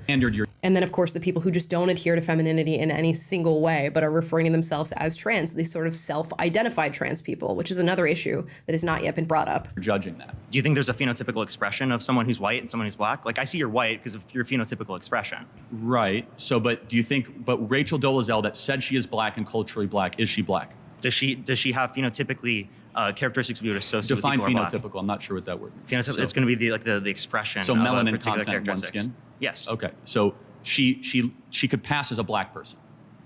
Wait. So she doesn't have the melanin content. She's borderline. No. Heavily. Okay. So then she's not black. Okay. So you're able to say who is black and not black? That's how we define it in society. No. Okay, got it. So, but is there an objective definition of who is black? Wait, language is all subjective. Linguistics professionals indicate it's subjective. I mean, Charlie could turn around and say, no matter what you do to be in accordance with womanhood, do your chromosomes change? Okay, well then you're not a woman. So like, where are we going with this? If anything, it makes more sense to be transracial than it does to be transgender, because there's so much like movement and different cultural norms surrounding race and so little when it comes to sex, scientific sex. Language is all subjective. Yes, absolutely. Oh, Every really? word you just used was created by other human beings that are engaging in conversation. No, now you might think it's created by God, but even then it's still subjective. But now we're getting somewhere. God's a subject. Now we're getting somewhere. Is the word and the value behind murder objective or subjective? Well, I think morality is subjective, but you think it's subjective too because it comes from God. That's interesting. Wait, does it come from God or independent of God? Well, no, of course it comes from God. It's transcendent. That's subjective. That's subjective. Yes, it is. No. If it comes from God, it's specifically subjective. If it comes independent of God, then it's objective. No, what you just told me is also compatible with moral anti-realism. So let's go back to the Ten Commandments. You don't understand metaethics. Well, hold on a second. What does subjective morality mean? What does it mean? Subjective morality means that it comes in everybody's own opinion, their own form, not dependent upon a objective. Stance. Again, God is a stance, and that's the truth of morality. So, if let's believe. Do you believe if everybody believed in the concept of God, the transcendent God, that there was a 10 Commandments and we should live by them, right? Is that objective morality? No. Just because people agree doesn't make it objective. Then what? Again, independent of a stance. What is agreeance is not independent of a stance. What is objective morality? Charlie doesn't view God as a stance. It's just like it's going to be an endless back and forth on this one. Finally. Sorry, bye, Parker. We'll be back at it next time. Bye. So far away from the prompt. Yeah, I know. Okay, back to trans women are not women. Here we go. I recognize this guy. Nice to meet you. Okay. So I think it's a little scummy that you're plagiarizing the whole Matt Walsh thing. Like your thing is the worship of Israel and everything like that. I pay him royal. We got a $50 super chat. We're going to read those immediately from Jeff Raidmaker. He says, tell me you hate God without telling me you hate God. I'm assuming in reference to Parker, which he does seem that way. I'm not a particular fan of religion myself, but yeah, I don't know. He brought the energy and the discussion of God in the conversation. Like you said, he brought up this whole thing about God being a male or whatever in order to invalidate Charlie's argument through some trickle-down effect that's not really clear, instead of actually focusing on the issue at hand. So whatever. He brought the energy. And he keeps doing it over and over. That seems to be his thing that he wants to do here. Loyalties. Okay, for sure. Well, do you want to talk about sex first, or do you want to talk about gender? Well, I don't think gender exists. I think it's a term that John Money and Judith Butler created over the last 40 years that basically is a filler for personality. Okay, well, if we're talking about sex, which it seems like you're saying is the exact same thing, would you say sex is binary by definition? For sure, yes, absolutely. Okay, so you're already incorrect. Like sex is not binary, it's bimodal. So if we look at a distribution graph, we're going to see people in two camps majority of the time, but there are going to be externalities on both ends of the spectrum and in the middle. For example, like so we already talked about intersex. Right. However, with intersex though, they are mutations of a binary, correct? No, we're talking about. Hold on, but we're talking about an entire spectrum. You're by definition defeating your expression of what a binary is by saying that there are externalities. But let me ask you a question. Okay, I mean, now it's become a semantics argument. He's saying it's bimodal. Charlie is saying it's binary. He thinks I guess the existence of intersex and hermaphroditic people, whatever you want to use. I know we're not allowed to use that term anymore. It makes it bimodal, and Charlie's saying no, we exist in a binary. Those are just externalities to the binary, and then they're going back and forth on this. Who is it that I heard say this? Like Michael Knowles or something like that. It was debating with a student and said, you know what, human beings have 10 fingers, right? That's what we read in our in our books, in our science books. Human beings have a tongue. They have 2 eyes. If you have a kid that's born with 3 eyes, 11 fingers, and no tongue. That doesn't mean that now we have like a spectrum of how many fingers human beings have, or we have a spectrum of how many eyes human beings have. It means you have somebody with a particular affliction, and that is what it is, an affliction, who now falls out of the typical way in which we view human beings. There is man and woman. You have people who are born hermaphroditic or intersex, and you know what? We would view that as an unfortunate situation, an unfortunate affliction. But it does happen, and that does not invalidate the fact that there are men and women. I don't know. Like XXY. Charlie, for example, you're trying to create this own box and then use any examples that are outside of that box you brought up to justify that box again. You brought up intersex. We're talking about reality. You brought up intersex. Okay. What sex organs? Which one is more dominant? What do you mean? In an XXY situation. Can you explain your point of view? Yeah, I mean, obviously you have more female characteristics and male characteristics. Just say I don't know. He could have just said, I don't know. I didn't know the answer to that question. Please enlighten me. But he said, can you please explain your position? Because he doesn't want to give the ground of like not knowing something in the debate. And this has happened multiple times so far. Just say you don't know. And an XXY, or it might be YYX, one of the two. The point is that you do not have both. We could see people with female reproductive organs that have XY, and we can see the vice versa, people with male reproductive organs that have XX. So I think you said something about gender, though. I think that's more interesting to get into. Okay. Do you understand how the conversation? So we're moving off of sex because you're ceding that argument. No, I'm not ceding it. Okay. You want to keep.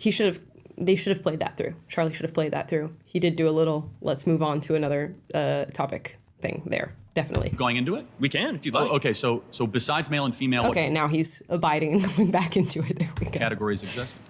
We have people that are intersex. We have people that are on the other ends of the bimodal distribution graph. Are you aware what bimodal means versus binary? Somewhat of an understanding. Yeah. Okay, well, so you can be presented with a graph after this by the people that you brought with you. But it's actually... Again, personal attack, and for what reason? Is people that you brought with you supposed to like demean him and say that he has like some sort of posse? He's a very busy, pretty famous guy. So yeah, I think you would have some people with you.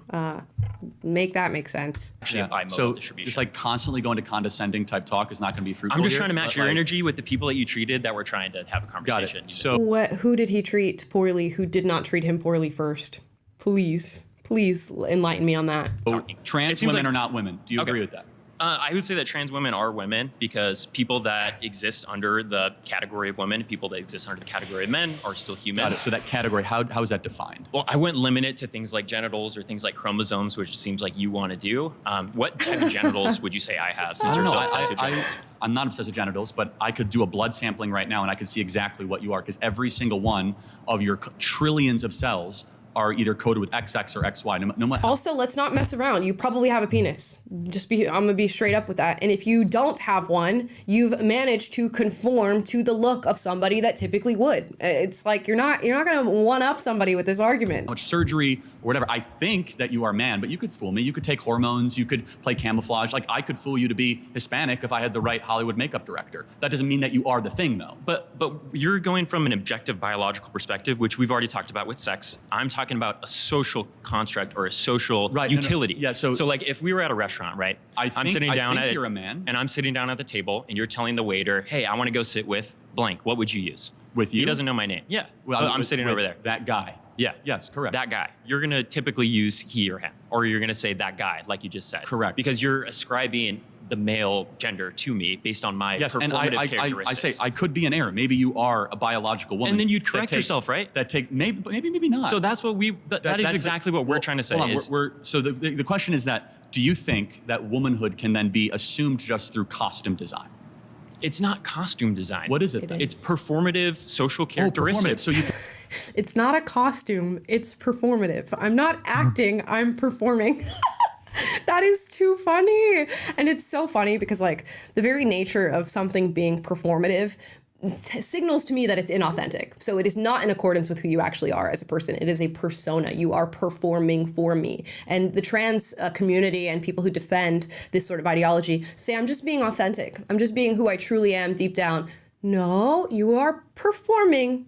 That's okay. Let's just admit that that is what you're doing. You are not living in accordance with who you actually are. You are performing. And you might be a very feminine man. You might be a very masculine woman. Those things are okay, and you can live out life in that way. But anything beyond that, where you're trying to switch up genders and pronouns and undergo hormones and surgery and all this stuff, you are performing. Yes, that's what gender is. Okay, great got job. it. So you could, it's like a theater troupe. It's not a theater troupe. So these are social. These are social womanhood categories. can be appropriated. No, they're categories. That's what it is. So there's nothing inherent about the chromosomes. There's nothing that. Correct. Yes. Wow, we disagree. So there's nothing inherent about having a period or being able to give birth or the specific hormonal makeup. In different cultures, we've ascribed that to womanhood. If you go back to other cultures spanning thousands of years, for sure. you'll see a difference when it comes to those. Right, you'll see men giving birth in other cultures. We've just ascribed that to womanhood in our particular culture. It's just it's a modernity of ours.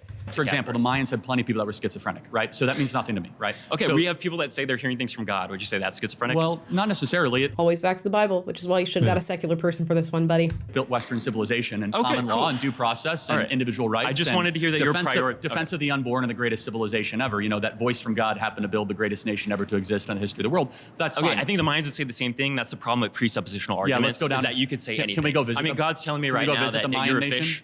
Do you think that's real? Can we go visit the Mayan nation? They didn't last that long, did they? Yeah, over killing and violence, and you can justify that if you like. You mean all the child sacrifice? And this is the condescending tone that why I'm trying to match it is because you mean all the child sacrifice the Aztecs, Mayans, and Incans did on the top of temples? Great civilization. Do you want to go back in the Old Testament? Let's bring Parker up in here and talk about all the child. Hold on, no. We're off topic. We're veering off. Let's get back to where we were. Child marriage, and we can talk about the justification of rape. Where was child sacrifice ever in the Bible? When Isaac was almost fucking sacrificed by his dad. He wasn't though, because at the beginning of Genesis. Yeah, so God just said like, nah, just kidding, dog. Don't actually kill your son. Because at the beginning of Genesis 16 said, I'm going to test to prove obedience. Yes, yeah, that's right. So now you know it. So actually, there was no child sacrifice in the Bible. It was a not a good topic. Not a topic you want to be on for this subject matter. I do have personal thoughts about this, but prohibition on child sacrifice in the Bible. But anyway, that's a little bit of a rabbit hole. Do you understand at least? Can you sympathize with our perspective? Okay. That. I'll calm it down a little bit. I apologize for the condescension. No, it's fine. I mean, but you're doing it's that's fine. good. But do you see where this could get wildly out of control? At least on the extreme. I don't see how it would get out of control because even in sports, for example, you think that there's no. So this is something that we might be able to agree upon, right? Sports were not archaeologically dug up, right? The rules of sports, they are things that we've created as a society. We have decided as a society the most fair categorization is male sports and female sports. Now, as we've been able to understand or at least bring into the forefront people who don't identify with the binary, we still have to allow all people that are women in the women's category and all men that are men in the women's category. That includes cis and trans. No, we don't have to do that, actually. We actually don't. I think we got a $50 super chat. I don't know if, Taylor, you want to pop up? Sure. This is from Gal Pal Val says, some debaters have almost interesting points, but I get overwhelmed with embarrassment for these people by their pompous attitudes, smugness, and gleeful malice, which totally destroys any credence and turns them into ideologically religious zealots. Yeah, it's very interesting. I would love to see some of the more interesting arguments that were brought up really gone through and go back and forth. I believe they did like a Jubilee episode, which is Jubilee's second channel, but it's with Charlie Kirk and Parker, which is like the least interesting person I wanted to see him talk further with. So that is unfortunate. And it's probably just because Parker has a TikTok audience and they wanted to play off of that existing. If you'd like to change that category because you think it's unfair, we can do that. That's what's awesome about arbitrary rules is we can decide hormones. I might not know this, but like when the Greeks started the Olympics 2,000 years ago. If you're changing something because it's unfair, by definition, it's not arbitrary, but that's okay. Did they have like a bunch of dudes wrestling with women? I don't even think they allowed women to compete. Well, I might be wrong on that, but that kind of proves the point, though, that there was a... Yeah, and what did we do to allow women? We changed the rules. Right, no, but that, by definition, therefore, there is something from body composition, bone mass, lung density, testosterone, and estrogen rates, so endocrinology is different. If you'd say the majority of males in the bimodal distribution graph, we're going back to that, you can say, hey, we want this level of hormones in this particular category. It's not just about hormones. There are things far beyond hormones. You can get on hormone replacement therapy and as a man get your hormones in line completely with a woman's. If you've done that post-puberty, you still have male advantages having gone through puberty. Now, the left's only retort to that would have to be that people need to transition pre-puberty, which is fundamentally not okay. So maybe we don't do that, and maybe your argument doesn't quite make sense because it's not all about hormones, and they try to make it be all about hormones because that's the only place in which they can gain a little bit of ground in this argument because there is such a spectrum to human hormones within the women's category, within the men's category, and there's a little bit of fluctuation that we're capable of doing when we do hormone replacement therapy. It in no way justifies men being able to compete against women. And we can separate it by hormones. I agree with you that a majority of men or majority of cis men are... You got to be like 99.9%. I don't know, Ronda Rousey could kick my ass, I will say that. No, for sure. That's another thing they do. Could she kick Conor McGregor's ass? Well, now we're talking about the peaks, right? No, she's at the peak, though. Cisgender. No, because you're talking about the peaks of two different categories in the same sort of... Right, because why? She's a cis woman. Well, she's a cis woman and Correct. A cis man. But yes, and Correct. he could kick her tail, right? Yes, I would agree. Oh, okay, for sure, right? Because cis men and cis women have different hormone levels. If you put Conor McGregor on hormones and said, we're going to wait till they match Ronda Rousey's and then we're going to put them in a ring together and or the octagon or whatever, and we're going to have them fight, Conor McGregor is kicking her ass. That is the point. Even with hormone replacement therapy, he has gone through male puberty. He has developed his maleness in physical manifestations that transcend hormone replacement therapy. He would still kick her ass. And even if you're like, oh, well, they're different weight classes or they're different heights, get a man who's trained the same as Ronda Rousey, who is in the same weight class, the same height, same reach, all these different things, put him on hormone replacement therapy, have him fight Ronda Rousey. He's beating Ronda Rousey. You want to change the hormones, we can change the categorization. But you're saying that you want men and women, bar none, and you say that's the most fair category. Then we have to allow all women and all men. Well, but again, those things don't. So I just want to be clear. So because I think I'm tracking your argument, is that in the University of Pennsylvania swim team, when Thomas swam against biological women, you're perfectly fine with that. I think as long as we have the categories that way. Thanks. Good to meet you. Yeah. I want to get him in. He hasn't debated yet. No, you're fine. You're fine. What's your name? Hi, my name is Preeti. Nice to meet you. Brittany, nice to meet you. Go ahead. Preeti. Preeti. I'm sorry. You're totally good. Yeah. Okay, so I kind of want to go back to a little earlier. You said that Parker has lower T than you. So would you say? It was a joke. Yeah. No. Right, I'm fully aware it's a joke. But I guess again, low blow, but we don't need that. On that point, do you think that T has to do, or testosterone has to do with your manhood? No. Well, yes and no. I mean, if you are looking at typical testosterone estrogen rates of women, they are far different than those of men. But for example, your testosterone rate goes down when you have children. For example, when you're a man, that doesn't make you less of a man. They go down by about 400 points. Okay, but like when we were talking earlier about like sports, right? Mm-hmm. And you were saying that the reason why it's unfair for like for example, a trans woman who used to be a man to be like competing in women's sports, you cited that they have higher testosterone levels. One right? of about 50 characteristics. Also lung density. Their men's hearts are bigger. Okay. We have greater bone hands, density, feet. muscle mass. Okay, Tend but to be faster, tend to be stronger. I understand. But like those factors all come from the hormones during the development process, correct? No, not necessarily. No. I mean, most of them do. Well, not all of them. So, for example, Well, most of them do. Okay, well, if it's most, it's not all. So can we can keep harking on the hormones thing, which is your only, not even winning argument, but it's the only thing where you have a little bit of ground and it doesn't work. well, you could try to pump a young girl's body with testosterone at 8 years old, and you can get them stronger. You cannot necessarily get them on par with a biological male at puberty. You cannot. Yep. You could try, Okay, but like because there's something in the coding of our genetics. right, the coding of our genetics, which is often like controlled by like different like I guess parts of our DNA and also the hormones that are produced that She can't help it. She can't help it. When you only have one possibly winning passageway, you have to try and like loop yourself back into it.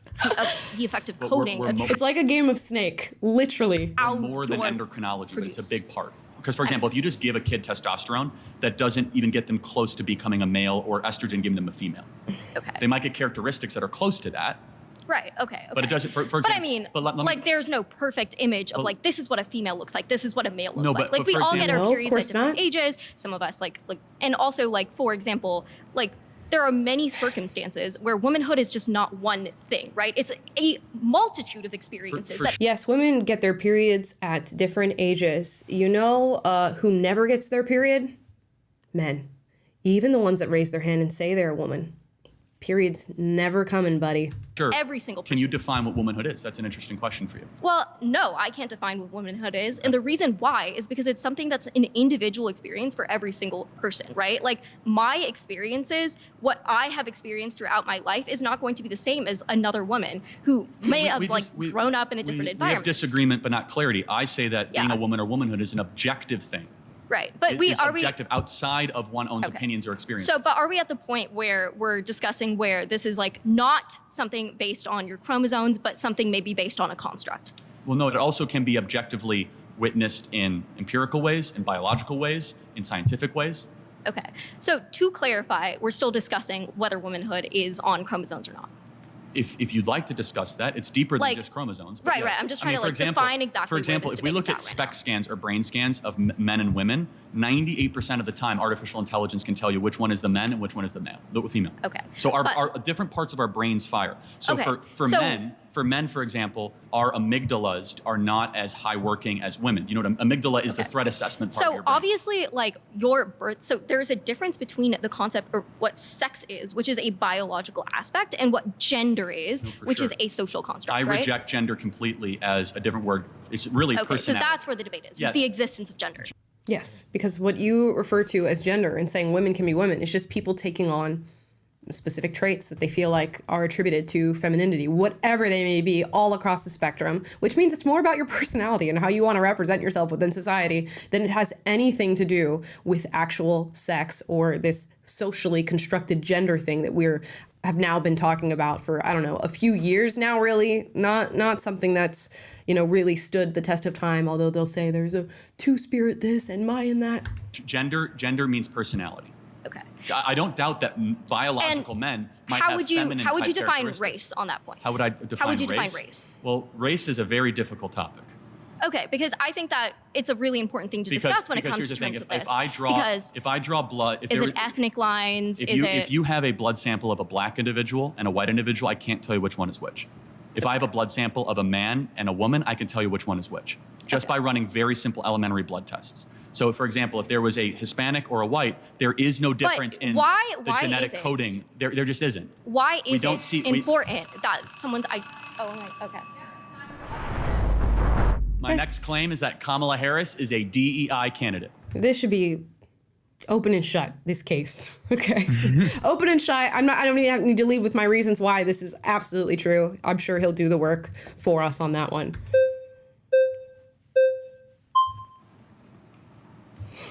lot of competition, Mason. Yeah, exactly. Good to see you. Good to see you again. Can I define what a DEI candidate is? I think that you're going to say because she's black and she's a woman, she was appointed because Joe Biden promised that, and it's not a testament to her success. Not only that, but also in her getting the nomination of the Democrat Party, they said repeatedly, we do not want to pass over a black female.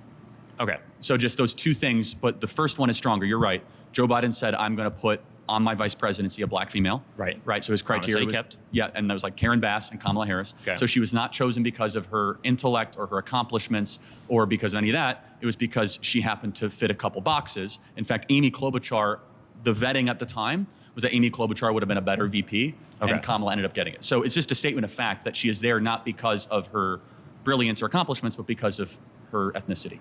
So Kamala Harris, first and foremost, there are a lot of criticisms that you can give to her on why she wouldn't be an effective president. It shouldn't be because she's a woman or because she's black. And it seems to be nobody's saying that she's not effective because she is black or because she's a woman. And this is so often the argument that you will find yourself in when you're talking to leftists about DEI. Nobody is putting down black people or women. We are saying that is in fact what the left is doing when they feel they need to be pedestalized because of their identity. There are plenty of brilliant, capable black women all over the world, right? Okay? That if I'm choosing them because they're black women, it invalidates how capable they are. And it invalidates how smart they are. So let's not try to call him a racist or a sexist and say that he's trying to invalidate the capabilities of black women. He's just saying you shouldn't choose them because they're black women. Shouldn't be a factor. that you're saying that. No, I just want people to understand and agree she didn't earn this. She absolutely did. She has a career where she's been not only a DEA. DEI stands for one of the biggest. Didn't earn it, just so we're clear. But like it stands for diversity, equity, inclusion. I like the meme though. I know what it is. But do you at least admit and acknowledge that when Joe Biden was searching for a VP, he cared more about skin color and a female than the smartest, best person? So the whole conversation with this affirmative action with DEI, the whole reason why people bring it in is to make this imaginary scenario that there's a super qualified white man who was overpassed by this unqualified, stupid, idiot person of color, which is such a terrible analogy because it's not true. His own team it's absolutely not true. Mason, that's not what it is. Joe Biden did not say, I'm going to choose an unqualified person and just abandon because she's black. His own team He's said saying that I'm going to have two qualified people. If one comes from a different experience, it might be better to have a diversity and have a better perception in forms of government. He said at the South Carolina debate that I will pick a black woman as my vice president. And he has not only a history of doing this with his running mate, his VP, he also did it with his Supreme Court nomination. He said, I will be picking a black woman, and that is how we got Ketanji Brown Jackson. Now, we can talk about how capable or smart Ketanji Brown Jackson is, but it doesn't pull away from the fact that he said, I'm picking a black woman, and thus, cut off full sections of the world who may or may not have been more qualified for the job. That is a simple fact. Secondly, Amy Klobuchar came out. Is this a random black woman that he plucked off the street? Or is this a qualified DEA general attorney who's had a decorated career leading government positions? We got another $50 super chat. Yeah, we can read that real quick. A Scout in a Bradley says, love your show. Have a cup of coffee on me. Nice. Appreciate it. Expensive coffee, but inflation these days. I know. Not that much, Thank you, Scout. Thank you so much, Scout. But you keep rambling about things that just aren't relevant to what we're talking about. It is relevant. Amy Klobuchar in vetting came across as the more qualified candidate. Why? Because they said Kamala Harris wasn't. Yeah, I'm not going to let you gaslight me into thinking that you guys like Kamala Harris. Nobody's ever liked Kamala Harris. Not even on the left did people like Kamala Harris. Had this gone to primary, she wouldn't have been the candidate. There's no world in which Kamala Harris, if we went through this without all the DEI messing around, Biden stepping down and not running for re-election, there's no way she would be where she is today. And that is even, beyond her being a DEI choice. She is 100% a DEI candidate. Very smart, wasn't very bright. That's their own vetting documents. From who? Joe Biden's own vetting documents. So why would he go against that? Because the base of the Democrat Party demands tribal politics and DEI politics over competency. That's completely inaccurate. He stated Jim Clyburn said, I will only endorse you in the South Carolina primary if you say that you're going to put a black person, preferably a black female, on your ticket with you. Therefore, you winnow the entire universe down and say, I'm only going to choose from this criteria. And let's just think more broadly. If you're about to have heart surgery, would you rather have a heart surgeon that's good and excellent, knows what he's doing, or someone that is a black female? And being president's more important than being a heart surgeon. Aren't you on record saying that you'd be terrified if there was a black pilot that was flying? Yes, I did say that. But why? Okay, cool. What was the full quote? I personally, I don't know. If you want to expand on that. Yeah, so this ties into this. United Airlines said that half of all their new hirees are going to be black or women, and that standards and pursuit of excellence is not going to be taken as seriously as diversity. When I'm flying a plane, I want to know my pilot is there because they're a good pilot, not because they fit some DEI box. Damn it, I wish we could have a better conversation. I'm sorry, man. 100%. He is correct. They just don't like the way it sounds. Yeah, and I'll say, like, he said, like, would you rather have the qualified heart surgeon or a black woman? That kind of makes it sound like it's mutually exclusive when obviously we know it's not. But I think a better way to say it is, would you rather have a heart surgeon who comes out of the pool of possible heart surgeon candidates of 100%, or of a black woman would be, what, black people are 13% of the population, so 6.5% of the population. Would you want your heart surgeon to come out of the candidates from this specific pool or from 100% of the pool? Exactly. And being that if they're organized by qualification and the best, like, you are very much limiting your chances of having, and leave out the black, leave out the female, just any narrowing it down the pool to that small is going to increase the chances that it's going to be a lesser qualified surgeon or pilot or whatever it may be. So it's just that is the problem with DEI. Yeah, it's just like, think of any other category and like imagine somebody comes in, you're in the hospital, you're dying or whatever, and they're like, okay, we have, some candidates to perform this surgery on you. Thing is, we're only going to allow candidates who have blue eyes. Your surgeon has to have blue eyes. So instead of looking at everybody of all different eye colors, we're going to really hone in on blue-eyed surgeons. So once we figure that out, that's the person who's going to perform your surgery. You'd be like, what the hell are you talking about? Look at everybody and find me the best person. But suddenly when we say like black woman instead of blue eyes, everybody's like, oh, well, give me the black woman pilot, give me the black woman surgeon. I'm so happy that a black woman's doing my surgery. It's just, let's be honest, okay? It's not even that you feel like you're doing like this really great thing. It's because you pity black people. Let's be honest. Let's be honest. You pity black people.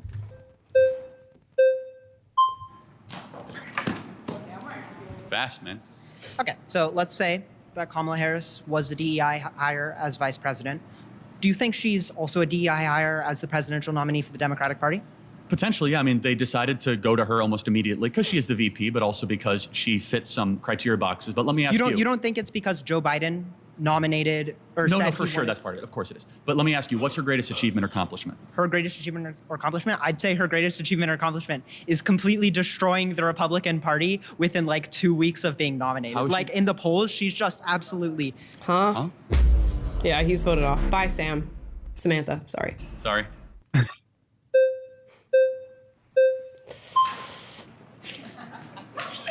How are you? Nice to see you. What's your name? Amanda. Amanda. So you believe because Kamala is black and a woman, she was chosen for vice president? It's not my own belief. Her own team, Joe Biden said that. He said, Joe Biden said that? Yeah, he said, because beforehand he said, I'm going to choose a black female for vice president. He didn't say, I'm going to choose the most gifted or the most talented or the most accomplished. Oh, and he's like, I have the most white woman in my I have the most women in my cabinet of like any other president. He did it with Ketanji Brown Jackson. He's done this over and over and over again. This is just a fact. It's not a belief. He said, I'm going to choose a black female. Mm-hmm. And so by definition, that is DEI. That is not the definition of DEI. By him saying that he was going to choose a black female, that could insinuate that he already had Kamala in mind for the role. If he already had Kamala in mind for the role, why wouldn't he just say, I'm going to pick Kamala Harris? Why say black female? It's because he had other candidates and it had to be a black woman. So he was looking at multiple black women in the same way he did it for the Supreme Court nomination. He said, I'm going to pick a black woman. No way does that insinuate that she's DEI. Well, what is DEI then?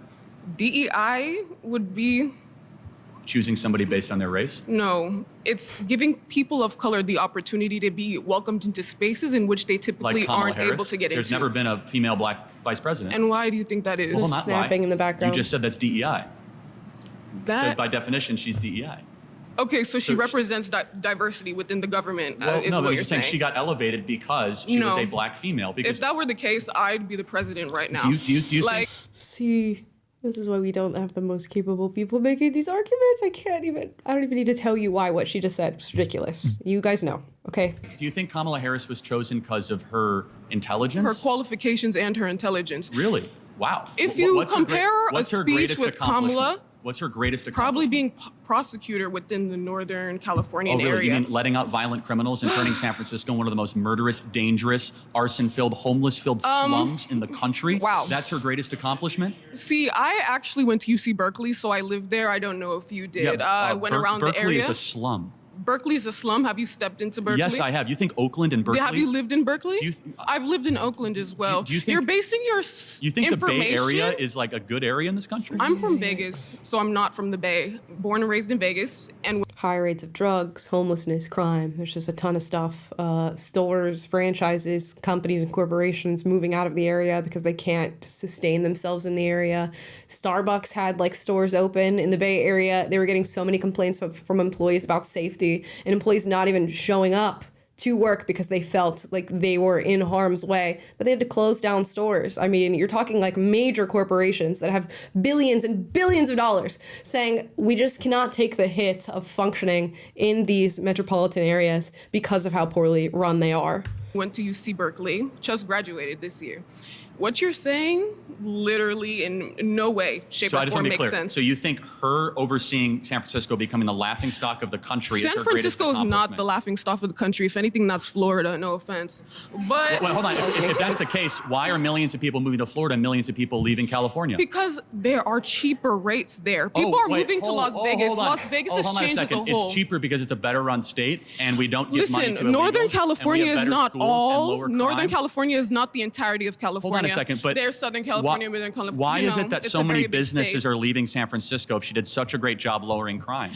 Do you know businesses go where things are cheapest to operate? Why are they cheaper? Because they're better run states. Do you realize that California is one of the most populated states within the U.S.? So obviously costs are going to be higher. It's one of the most highly left states also in the United States of America. And yes, there are companies that are moving because of the economy and finding somewhere that is cheaper for them to operate. But there are businesses and major corporations specifically citing safety and crime and shoplifting as reasons that they are leaving these areas. I'm curious what she has to say about that, given that those are things that are directly impacted by who's the DA at the time. Not only that, but land within this state is also very, very minimal. So that's... Well, hold on, you have tons of land. You're one of the biggest states in the country. Yes, it is one of the biggest lands, but do you also take into account the population that's here? Yes, and due Florida to that, and Texas have a greater combined population than California, and California has more population and more land mass than Florida. Why is it that San Francisco has a declining population and Miami, Tampa, Orlando have an increasing population? What does this have to do with DEI? Because she ran San Francisco poorly, and she was chosen as a VP because she was a black woman. She didn't run San Francisco poorly. She was the DA of San. See, she was losing footing on that argument, right? Which is an argument that she logically led herself into. And when she found that she lost her footing in it, what does this have to do with DEI? Even though our conversation about DEI led us to this place, they will constantly try to like put themselves in a better position instead of admitting, okay, yeah, you got a point there. Let's look at it from a different angle that I have on DEI. San Francisco. So she's prosecuted. And then she became the AG of California, where crime went up, homelessness went up, arson went up, kidnapping went up, She's not the murder police. Isn't that the job of the police to get the criminals and the attorney it's general? Such a simplistic view of the world that I have to wonder, like, what are you learning in college? What are you learning? Like, I don't understand. The state is the top cop of the state. Yes. And what did she do to lower crime in California? She convicted those who were guilty. Why did crime go up? Because as the population increases and this economy gets worse, as the economy gets worse, people are becoming more and more desperate, which leads to passive crime. Thank you. I'm Amanda. Do you guys know that TikTok sound? Or did I just make a fool of myself? Isn't that her name, Amanda? Hi, I'm Amanda. You know, she came in kind of sweet, kind of normal. Mine will be quick. Mine will be really quick. Go ahead. Okay, so real quick, you're saying that the only reason she was elected is because she's black? Well, first so of all, that trumps her being a district attorney and all the this is accomplishments not she my has? words. I'm just going on Joe Biden's own words. Okay. Yes. Joe Biden said, I'm going to preset criteria based on black women, and therefore she met that criteria, and that's why she was selected. No, why? I think what he was trying to say is, yes, tell him what Biden was trying to say. Black. She was just calling her black. She's not saying I'm doing. He's not saying. He made a public He's not promise. saying I'm doing this because she's black. That's not what she said. He made a public promise before the selection even began and the process began. I will put a black woman on the ticket. So you're saying her being district attorney doesn't matter. That's not why. No, but yet I'm saying Trump she did an awful being job. a failed businessman and making all the comments, weird comments he's made. Well, hold on a second. That doesn't have any, like. What I'm getting at, though, is that if what she does that have to do with DEI, baby was girl? not a black woman, she never would have been chosen as vice president. Her record was abysmal. She was a terrible attorney general of California. She did poorly. Voted off quick. Dink. I'll be quick. I'm so sorry. She gets the next one. Yeah. All right. Sorry. All right. Yeah, Yes. I just have to know. Do you think Tim Walz is a DEI Yes. candidate? Okay. I just wanted to see if you're consistent on that. DEI does not mean black. Tim Walz was only chosen because the Democrat Party is doing so poorly with white men that they tried to find a white man that. And how many leftists did I see elevating this point? When Kamala Harris was speculated to be the Democratic nominee and everybody was running with this, oh my gosh, first female, oh my gosh, first black woman, oh my gosh, first Indian, all these different things. I saw so many leftists quote tweeting and say, oh, well, you know, her running mate's gonna have to be white because we have to even out her blackness. We have to even out the fact that she's a woman. You know, it's gonna be a white male. They have to have a mediocre white man in order to balance it out. And that is exactly the direction that they went in because, you know, logically that's what you would do for the optics of, you know, having your best foot forward with Kamala Harris being at the head of your ticket. And they can admit that that is DEI. But as soon as it's happening in the direction of a group of people that they pity, they cannot admit it. And that is the difference between Tim Walz and Kamala Harris. They do not pity Tim Walz because he's a cisgendered heterosexual white man. They pity people like Kamala Harris because she's black or Indian or whatever person of color you want to throw in there, and she's a woman. They could put on the ticket. But then also, It's true. Tim Walz is the first white DEI candidate in history. Okay, in the Democratic primaries, Kamala Harris was it's true. performing incredibly He well. agrees. And she wasn't performing well in the primaries just because she was black. She was performing well in the primaries because during her time as a senator, she spoke incredibly eloquently. Look, I used to watch when Hold I on a was second. little. How did she do in the Democrat primaries? She did, like, much better. Her time as a senator, she was very disliked. And she was also marked as one of the most progressive senators to ever exist in American politics, which is not particularly liked, you know, even amongst progressives and moderate progressives at that. Than Amy Klobuchar. Hold on a second. She didn't even make it to Iowa. She dropped out months ahead of the first primary. She was super unpopular, not well liked. Her campaign fizzled out. So she was popular awful. initially. Initially, yes. And then the more people learned about her, the more realized she was awful. Well, it was mostly because, like, progressives are really upset about her being a DA, which, like, can be, like, that's a completely different conversation. Why aren't progressives upset about that now? I mean, they are, but... Oh, they are? That's news to me. But, Everyone's talking about how great a prosecutor she is. Progressives are definitely upset about the, like, how, like, the Biden administration has handled, like, the... Yeah, these are all, like, ACAB, fuck 12, fuck the police, and then now she's like, yeah, her greatest accomplishment was the work she did as a prosecutor, the work she did as a DA. Ay, Dios mío. Atrocities in Gaza and how, like, there are definitely things that Democrats are upset about. However, that's not the point of this conversation. That's correct. That is not the point. That's not the point. What the point is that a lot of... We're never going to hear what the point is.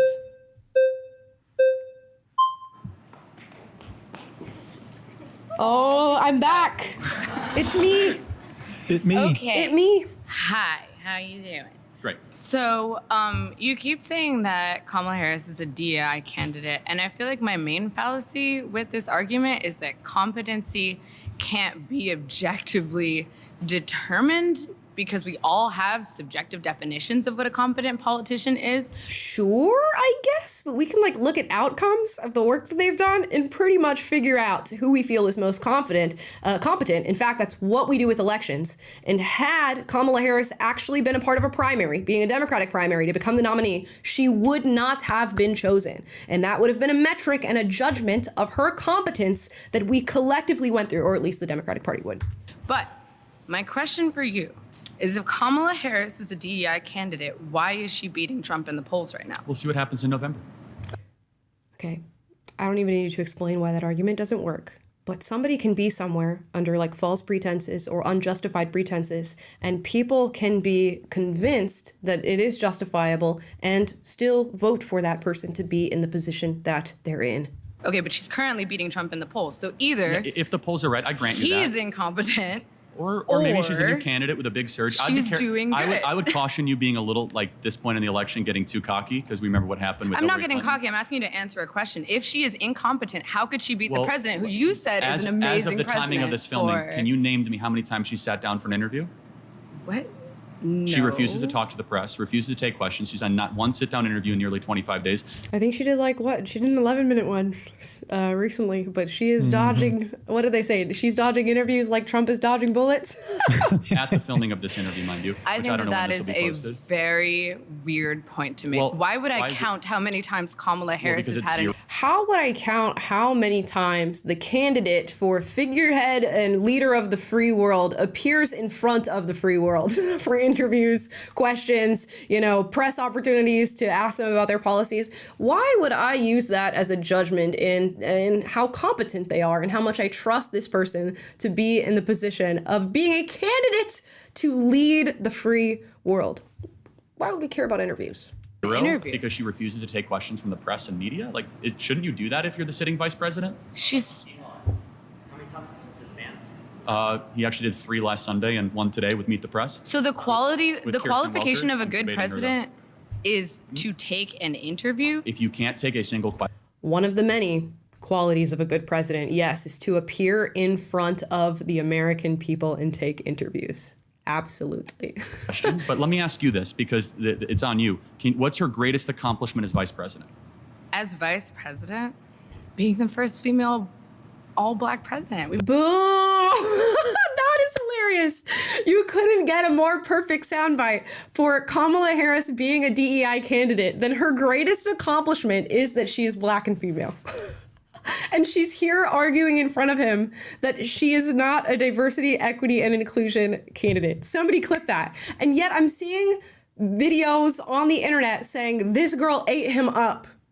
Make it make sense. The math is not mathing. And that's how you get a candidate like Kamala Harris, who is leading in the polls, because a lot of people are watching this and thinking she's eating him up right now. We've never had that No, before. I got that, but what's her accomplishment that made people's lives better? I don't know. Vice presidents don't really do much, to be honest. Can you name one thing she's done that's good? No, probably not. Thank you. The Inflation Reduction Act. Oh, really? Did that lower inflation? Well, yeah, we're experiencing record rates of inflation right now. But the Inflation Reduction Act, thank you so much. Thank you so much, KH.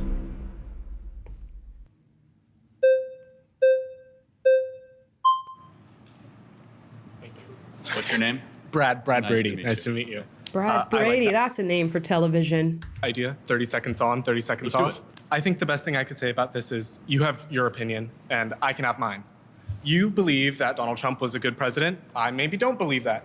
You believe that Kamala Harris is a DEI candidate for the position of president. I don't believe that. What I'm getting to is, what do you gain from this? If I concede and say that Kamala Harris is a DEI candidate, what do you gain? Because I know what it is. You're baiting us into rage so that you can make money on your TikTok account. You're baiting college students all over the world into arguing with you over these fallacies. You throw a red herring out there and you're making money from this account. Well, that makes no sense. What if Charlie turned to Parker, who has a very successful TikTok account, and said, I know why you're here. You just want to get clips of you debating me because I'm more famous than you and you're going to blow up on TikTok for clout. It would make no sense to throw that argument out there, even if it is possible that Charlie is just doing this for views and clout. It's pretty below his audience, I would say, to come and do this. This is kind of a nice thing to be doing on his behalf. And secondly, two things can be true at the same time. I also believe the things that I'm here debating you against. It's not some massive grift that I've just dedicated my life and career to sit and talk to you guys about this. We're sitting here and looking stupid. First of all, I don't control this account. I'm a guest here. This is Jubilee Media, and they're going to edit it as they see fit. Okay, number one. Number two, it needs to be acknowledged that she didn't earn it. She didn't win a Democrat primary. She dropped out in the Democrat primary in 2020. She's never been likable. She's got there simply because of race, not because of competency, not because she's good at her job. And I think that's wrong and it needs to be called out. You're bringing up qualitative examples. These are all subjective qualitative examples. Her race, her competency, her dropping out of the election. That's not what we said earlier. I'm talking about the points you've just brought up, multiple qualitative points. And these points can be believed by you and not by me, as you believe in a God and I don't. These are qualitative arguments that you're making against me for this. And I can believe differently than you, and I think we can agree to disagree. Don't tell me you just came and ran up into this chair to sit across from him and say, we agree to disagree. If that's your stance, go sit back in the peanut gallery, homeboy, and allow somebody here who wants to actually contend with the issue and go back and forth on it, rather than saying we agree to disagree. And the point of pointing out that she's a DEI candidate is to disagree with DEI and its implementation into society. And if we can talk about that and get to the factual conclusion that is Kamala Harris is a DEI candidate, we need to grapple with the fact that we should not have DEI candidates. Okay, fine. Perfect. Okay. Yeah, so he did just actually come up there to say, I agree to disagree with you, I guess.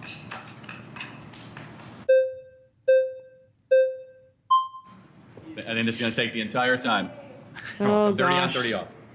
Parker, How do you should have a cutoff for like how many times you can come up and do this. About the Senate. Okay, here we go. As far as her tie-breaking vote of the Senate? No. I'm just saying like Senate. Like the Senate is technically DEI in a certain sense for like small states. Like Wyoming gets people in Wyoming get a greater vote than me in California. Like Rhode Island and Hawaii. I'm giving you an example. California, I get less of a vote than someone who exists in Wyoming. So we're giving people in Wyoming more say than they necessarily should, given that they're one individual. So why do you believe in DEI as it relates to how our government is set up? But you don't believe in DEI. So because we have 50 states of different sizes, and the 50 states each get 2 representatives to represent the interests of their states, he's arguing that that is DEI. So let me think of unpacking diversity, equity, and inclusion in that way. It's not equitable necessarily, because giving each state 2 senators is more about equal opportunity to represent one state, as we have 50 of them, and 2 times 50 equals 100, so you get your 2 representatives. Okay, so it's not equity, okay? It's not diversity, because there is no diversity added to the equation in having 2 different senators for each state represent. You could argue that it's inclusive, like we're trying to make sure that smaller states have equal representation, and therefore including them in a way that they may be excluded if we did it as a representation of their population. But again, he's doing this thing where he finds this like outside example of a time where he can find that you agree with diversity, equity, inclusion. It's the same thing that he did with Charlie on abortion. He's trying to find an outside example where you feel like you've justified abortion. He did it with the trans debate and said, you use God's preferred pronouns. Let me find this outside example where you in some small way support my ideology. And then that justifies the larger way in which we've implemented this that is detrimental to society. So I see the trick that he's trying to play. I don't even necessarily agree with the trick that he's trying to play. But even if I grant that having 2 senators for each state is somehow exercising diversity, equity, and inclusion, it doesn't grant the other malicious ways in which we're using this ideology to move forward as a society. But let's hear him out. In terms of allowing for people who are Black or who are women to be in positions of power that they have not been allowed in, historically speaking. So, is the Electoral College and the Senate based on race? It's predicated off of diversity, equity, and inclusion. How is right? that? Like inclusion of country areas, inclusion of rural areas, inclusion of white men like you. Okay, so you mean like Hawaii? I'm referencing, you could say smaller states. It's so interesting because when I'm like watching people, I'm really watching their body language when they're, specifically when they're being argumentative. And I can see a lot of like pent up energy within Parker. And Charlie does have this sometimes when somebody's coming at him like super heated or whatever. I can just feel how bad you must feel with this like pent up rage, aggression, anger that is like spewing out of you in this moment. That's all I see. Of course, I'm hearing his argument and listening to him, and I'm sure he's a smart guy, and just ask him. He is a smart guy. But the energy that you give off is not a fun one. And I can't imagine it feels fun to be sitting, thinking these things and feeling these things, because the way they're manifesting physically is so anxiety inducing that you must be feeling so much of that internally. Or places that have less people in it, so obviously would be able to have more of a say per individual. So your argument is that the U.S. Senate is a DEI? I gotta be honest, I've never heard that argument, but I think it's a little silly. But how is it silly? Argue against it instead of just saying it's silly. Well, right. So it's silly on its. You must feel not good. Take a nap, please. Get some water. Hydrate. Because first of all, we have on the House of Representatives is proportional to population. Oh, but the Senate isn't. So it's DEI. It's not DEI. Yes, it is. Why would you say it's diversity, equity, inclusion? Because Wyoming gets 2 senators. They're their own sovereign state, aren't they? For country areas, for rural areas, equity for rural areas. That's not right, for smaller states. So let's go back to the Federalist Papers and the Founding Fathers. Why was the Senate composed? Can you tell me why way? it's not DEI? Like under your definition, why is it not DEI? Because it's not based on race. And by the way, it doesn't have to be based on race. It's not based on equity, and it's not based on inclusion. Can't you have DEI based upon different characteristics other than race? Let me finish. Whether or not you're a woman, whether or not. Let me finish why. It's because we are a collection of states. We are not a federal project. So states' rights usurp federal. Do you know what the 17th Amendment is? Do you know why the Articles of Confederation failed? Yes, but what is the 10th Amendment? Because states had too many rights, had too much power. That's why we specifically adopted the Constitution. Parker, let me make one point, okay? Which is, how did we used to elect senators?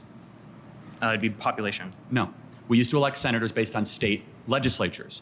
So the Senate is an extension of the state legislative bodies. That's not DEI, that's federalism. No. That's the way that our system is set up, which is a bottom-up, citizen-led government to allow the states, which are first and foremost sovereign. So it goes in this ladder in this country. That's still DEI for those states citizens, and for those country areas. No, because it's colorblind. It's not that, again, DEI is not only based on race. Hold on a second. That's why this argument is going nowhere, because they're actually like arguing on different points and arguing from wrong perspectives on both sides, because Charlie just pivoted back to it's colorblind, which DEI is not all about race, and that is like a grantable argument on Parker's point. But the whole argument of the Senate is just a trick that he's using to get Charlie Kirk to say sometimes DEI is good, which it's just not working. Diversity for country, diversity for rural, equity for rural, and inclusion of rural. That's an interesting point. It's not equity. It's not equity. Equity is equal outcome. We're talking about equality is what he really wants to say, because it's equal opportunity for the rural areas in our country to be represented by their senators. So do you think DEI is only race because you associate it with Kamala Harris? Let me ask you a question. Is there a single instance in corporate America where DEI is implemented where diversity means anything other than skin color diversity? So diversity. No, it's not about viewpoint. Women.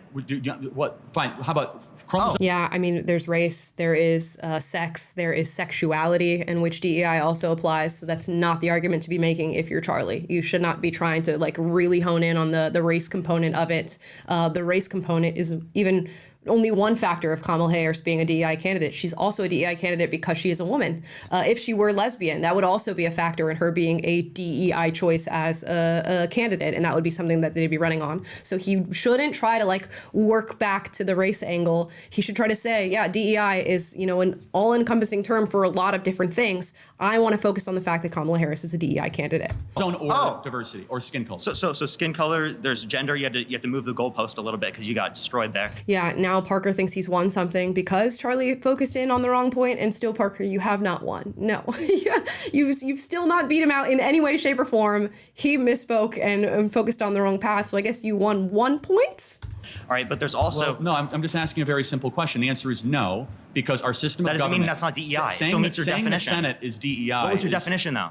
What was your definition? Diversity, equity, inclusion. Diversity doesn't only apply to race. You're just saying other people defined diversity, equity, inclusion to be based on race. You didn't, though. Let me finish. Because you're saying you didn't earn it. You know who did earn it? South Dakota and North Dakota when they charted themselves into states. Wyoming didn't earn it because they have less of a population. Into a state. Hold on. Yeah. Such a shame. I would have loved to hear from anybody else in that whole crowd on this topic, but we have one more, it seems. Ooh, he gets to choose. All right. Who really wants to go? I don't want to pick on. I don't want to pick on somebody who doesn't want to get picked on. Okay.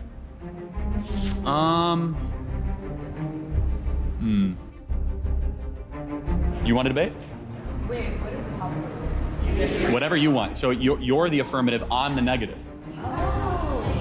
Well, it's actually very that she gets to pick whatever topic she wants. That's crazy. You know how many things you would have to be ready for if you're Charlie? If one person can just pick whatever they want, that's crazy. You're good with 10 minutes. I don't want to put you in a spot you don't want to be in. No, let's do it. This is fun. You sure? Okay.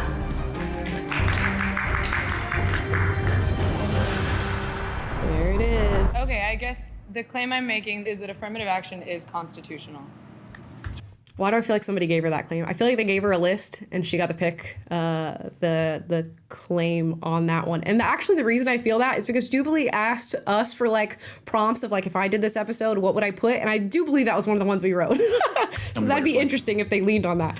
I wanted to talk about affirmative action because we haven't really gotten to it, and it's recently been revoked based on the new Supreme Court ruling. And I firmly believe that affirmative action is constitutional and is a right that certain American citizens deserve. And I just wanted to hear your thoughts on that.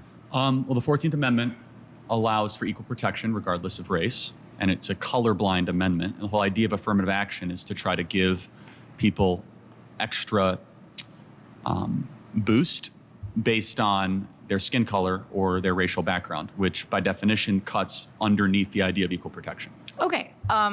So do you know why the 14th Amendment was founded and the Equal Protection and Equal Rights Act? Yeah, No, I don't. Please explain to me like I'm 5. Now explain to me like I'm 3. The 14th Amendment was a post-Civil Are you War kidding? amendment. 14, Yes. 15, 16, 17 were all during Reconstruction. So what was it in response to? Slavery. Oh, and who were slaves? Well, that's an important point. So do you think affirmative action will help heal the multi-generational problems of slavery? I do. I really do. Okay. Because, so let's just talk about the history for a second. Slavery begins in the early 1800s. Earlier. No, Slavery? 1816 is the beginning of slavery. 1619. Oh, yeah, I guess it would be. Okay, first slaves come in 1619. I'm not even going to do the obvious of what I could do there. Honest mistake, we'll call that.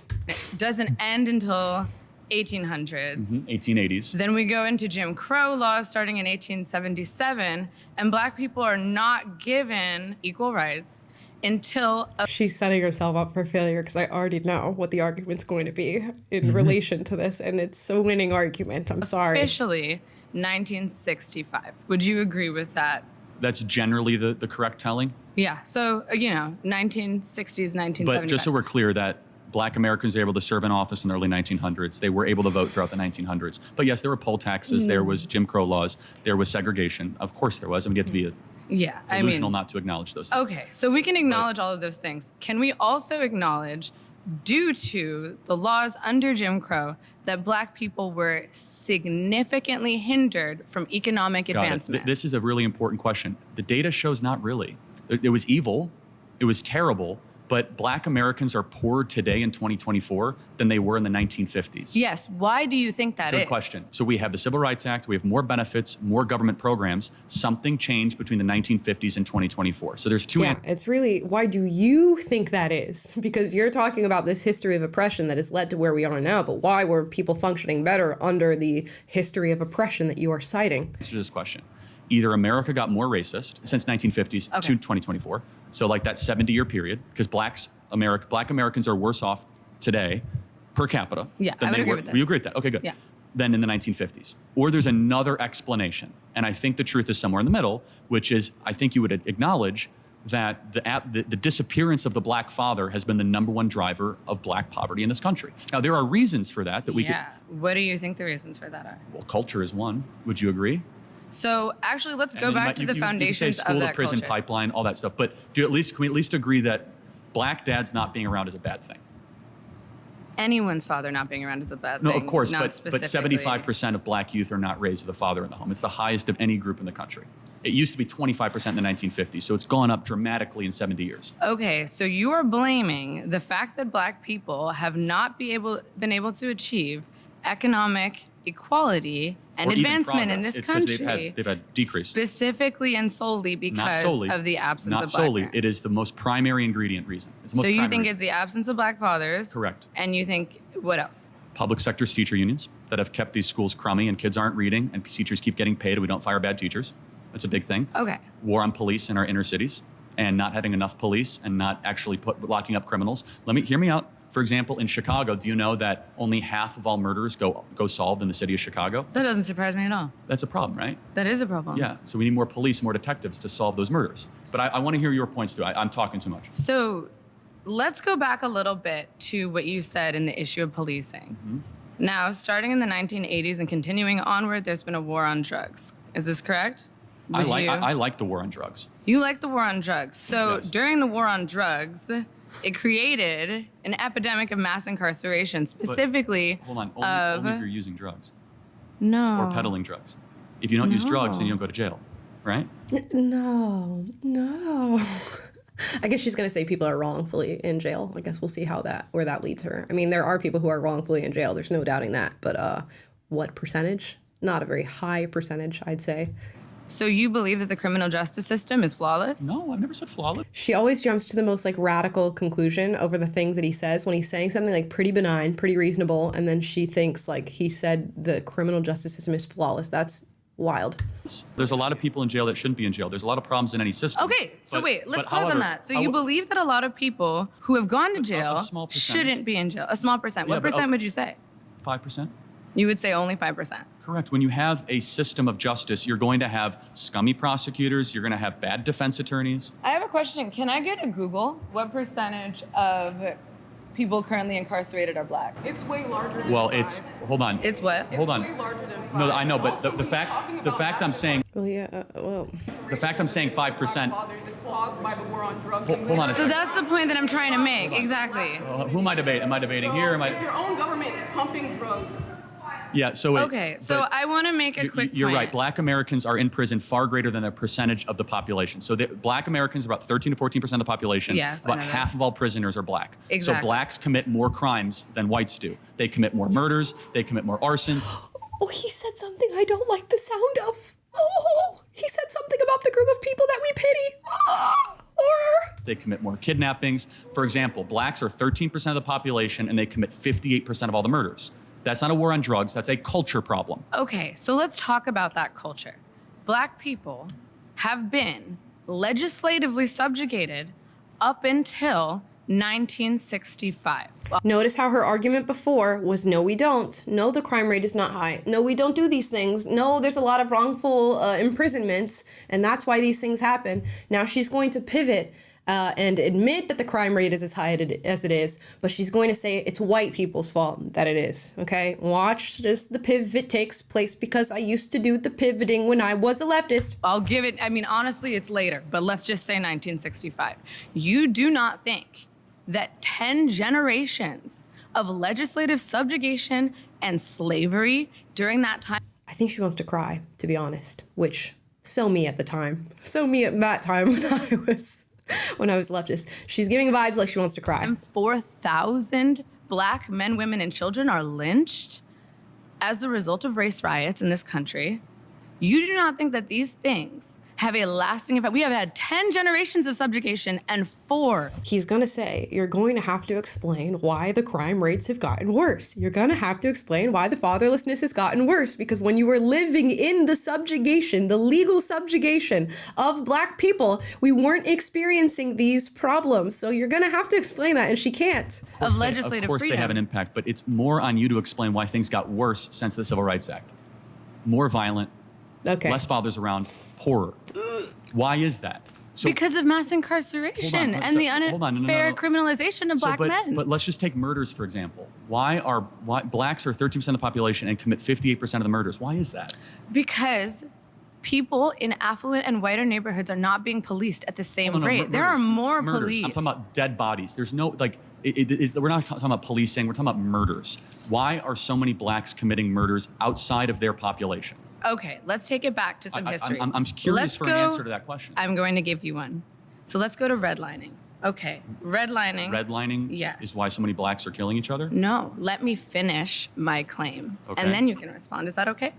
Okay, so redlining, federally mandated or sustained by the FHA, right? Separating black Americans to specifically impoverished and relegated areas of the country. We are incapable of buying homes and putting equity into neighborhoods. I don't know if he's going to make this point, but a lot of redlining was actually self-inflicted. Tom Sowell writes about this extensively. Like, black people would go to like black-owned banks, black-owned businesses, and be just as denied as they would at white businesses. And it is, because of cultural practices, because of things, people not being willing to take the risk of an investment like that. But I don't know if we'll go there, if he'll follow down that path.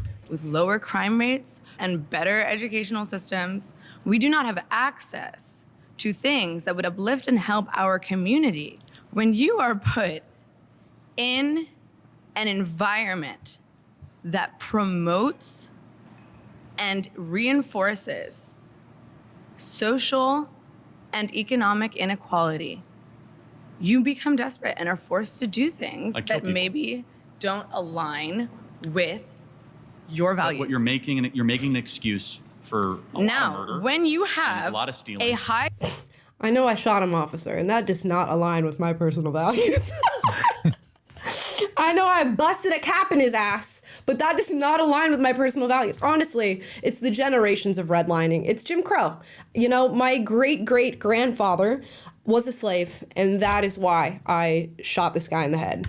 Concentration of a subjugated people in one area. If you were right, when blacks in America did not have the same rights they had today, they were less murderous, there was less break-ins. Why is that? So I'm sorry, are you trying to say that? Now, he's saying things, I think he's wording his rebuttal in a way that is, admittedly salacious, and I think purposefully salacious. He's saying blacks instead of black people. He's saying, why are blacks so murderous? Things like that. And it helps for the soundbite and coming off as saying something really crazy when what you're saying is actually true. And I don't know that you need to adjust your language in order to not come off that way, but it is sort of like a baiting way of talking about these things. That blacks thrive under subjugation? No, I'm not. I'm saying I'm asking you the question. The data shows they were actually better in the 1940s. It was bad. It was evil. But what happened? Something changed. They committed less crimes. Maybe they were afraid. I mean, 4,000 black men, women, and children were killed in violent lynch mobs. If that's your explanation, but racial terror permeated American culture for hundreds of years. Black America is worse than it has been that affected in the last 80 years. The generational psyche of an entire group of people? No, I'm sure it did. I'm not discounting that. I'm just trying to understand, why is it the more social welfare we've done? So we've spent $20 trillion on uplifting black communities, $20 trillion, and black Americans are poor. We've done everything that's been asked. You haven't done everything that's been asked, though. Great society, because what is being stamps, asked? Subsidized housing, Medicaid, public schooling, subsidized college. We're talking about $20 trillion that has been spent on the Great Society, and yet black America is poorer, more murderous, more dangerous. So there's an explanation. I'm asking you to explain. But we are not asking for handouts. We are asking for equity. And part of equity what does equity mean? is you mean taking from other people? Excuse me. It means sharing, which is You mean taking from other people. Excuse me, it means sharing. We're just forcing you to share, actually. That's so funny. I love the semantic games that we play in debates like this. Very interesting. That is amazing. It's the second time she said something like that. She said, Kamala Harris is not a DEI candidate. And when he asked what her greatest accomplishment is, she says being black and being a woman in her position. And now she's done this. It's not taking, it's sharing. Something that you guys seem to have a very hard time doing. Sharing. So somebody has to explain why black America, and you haven't, is 13% of the population and commits 58% of the murder. Black people have built and founded this society. Okay, alongside everybody else, baby. Come on, get in line. Thank you. I was very smart group, very opinionated. There were a couple other people, I kind of felt bad for them. They had a lot of strong opinions, but they just weren't ready for prime time. Overall, very good group, very impressive. Republicans tend to just focus on preventing you from arguing your point, not actually countering the points that you come up with. Sam, we gave you every opportunity to define what a woman is, babe. I am so sorry. Let's not, maybe we don't give him a one-on-one interview. He often will switch the topic, do a lot of gish galloping and kind of filibustering to get people. Did he though? Did he though? To not be able to make the points that they want to make. And I definitely feel like he did that to me. Charlie's a talented guy. There's a reason why he spoke at the RNC. He's media trained, he's had conversations like this before, and he's built a career on dunking on college students. But for a bunch of liberal students who don't have that same type of media training and who aren't as prepared to be in confrontational formats like this, I thought they did a really good job of articulating their views. Okay. Yeah, Mason was the smartest kid, for sure. Parker needs to calm down. Very smart, but kept on changing the topic. But he's got talent. Very annoying, though. Smart, but annoying. Parker definitely gave Charlie a run for his money. Yeah, Parker ate. See, this is how you know. This is how you can figure out who is intelligent and who's not. You poll these students and ask them who do they think is the most intelligent among them. And I think the vast majority of them are going to go towards Parker, who was, admittedly not the most intelligent among them. And that is actually a reflection of their own intelligence, that they think that Parker was the most intelligent among them. Parker ate that down. One girl was very nasty. She was a very nasty person. She overly personalized it. I honestly don't regret any of the things I said. The only thing I would have taken back is I said at the end. I don't regret any of the things I said. The only thing I regret is. As I walked away, I said, I hope your daughter can get away from you. That one was a dig, and that was my bad. But honestly, in the case of her being a 10-year-old pregnant and he won't let her get medical help. That's just wild to me. I can't believe that. I think the group did very great. It's a very hard environment for people to learn in these types of areas, but I think it's best that people get involved in debate and entertainment as it helps people grow and critically think in our society. I thought it was very valuable. I hope people learned something. I think the students were able to refine their arguments, and hopefully this gets seen by millions of people where they're able to see what side they land on. But yeah, it's not easy just to stand there, be 20 on 1, but only at Jubilee Media. There we go. Only at Jubilee Media, guys. We got that down. That was something. We made it through. It was interesting. I had a good time. I hope you guys had a good time. I got to see myself in another universe, I guess, in what her name was, Naima. She's gonna hate that I say that. She's gonna hate that I said that. I've seen her on TikTok ranting about this whole experience and saying that Charlie's smile is creepy or whatever, like she said in the video. So she's getting a name for herself, a small one in the wake of all this. We're gonna get into your guys' super chats. Hear from you guys on this stuff. All right, let's do it. My favorite top comment from the Jubilee video, by the way, was the problem with the world is that the smart ones are skeptic while the idiots have all the confidence. Yep, that is so true. Seems like it came. But I also had the thought as we were closing, it's like, man, and this is who's voting. You know how you like to say, not everyone needs to vote. Not everybody needs to vote, y'all. This is the world we live in. Okay, Hi Q was our first super chatter today. Okay. Says Amla, the girl with the dreadlocks, is you as a teenager, isn't it? We got that one earlier, but it also said, Amla, talk to your mom and dad. I think you have a long lost sister out there. She did have a lot of my energy. I don't know that I was that mean. Like maybe I was actually. I definitely had a lot of mean thoughts. I don't know that I said them out loud in the same way that she does. But yeah, very similar temperament, I believe. Tragic. I'm into the it's you at a younger era theory. Sylvan Forge says abortion is a sacrifice on the altar of convenience. Oftentimes. Most of the time, statistically. Yes, probably. yes. Diva Dawn says, Amla, I'm in Nashville with my cousin and her husband. We just got off a pedal tavern. I'm kind of lit. What up, Amalita? What is a pedal tavern? I'm a militia. A militia. A pedal tavern is like it's a what did you call it? Like a trolley sort of thing where you're pedaling. Oh, like when it's you a bike drink and at it's the going same down the time? street and you have a bartender in front of you and he's serving you drinks while it's playing music. And gotta admit, that sounds awful. I can't imagine exercising at the same time as drinking alcohol. Bar cycle. Well, honestly, I've done a bar cycle before from like Santa Monica to Venice and for a friend's birthday. And you don't really have to do that much work. I think they have, it's like propelled by its own way. It's just kind of a just a silly thing. Got it. It's an experience. Fair enough. But definitely sounds like Broadway. Have fun, Diva. Celtic Blacksmith says, Amala, dreadlock girl is you without kindness and love. Alternate Amala's face is different because it's been contorted from years of hatred and negativity. Oh my God. Damn. I guess I'll take it, guys. It's fair. Nicodemus 1984 says, good evening. They have finally genetically created the woke version of Amala in an attempt to have a chance in this debate. Wow. And then it says fetus in Latin means newborn or childbirth from what I remember from my youth. Cheers to both of you. There you go. I guess it's sticking, guys. I am Naima in a different life. The multiverse. Yep. Celtic again says, by the way, I got paperwork for a P.O. box to ship orders from yesterday. I'll race you on finishing it, Amala. You're going to beat me. The stakes. You're going to beat me. You're going to beat me. I'm so sorry. You're going to beat me. Get us a P.O. box. Please, somebody. Then... I will pay you to get me a P.O. box. Yojo says, I sent this to my liberal friend. She pulled a typical man speaking on women's rights. I hear this point a lot from feminists, but less from us. Yeah, ridiculous. Anybody can speak on anything, so long as you have a functioning brain.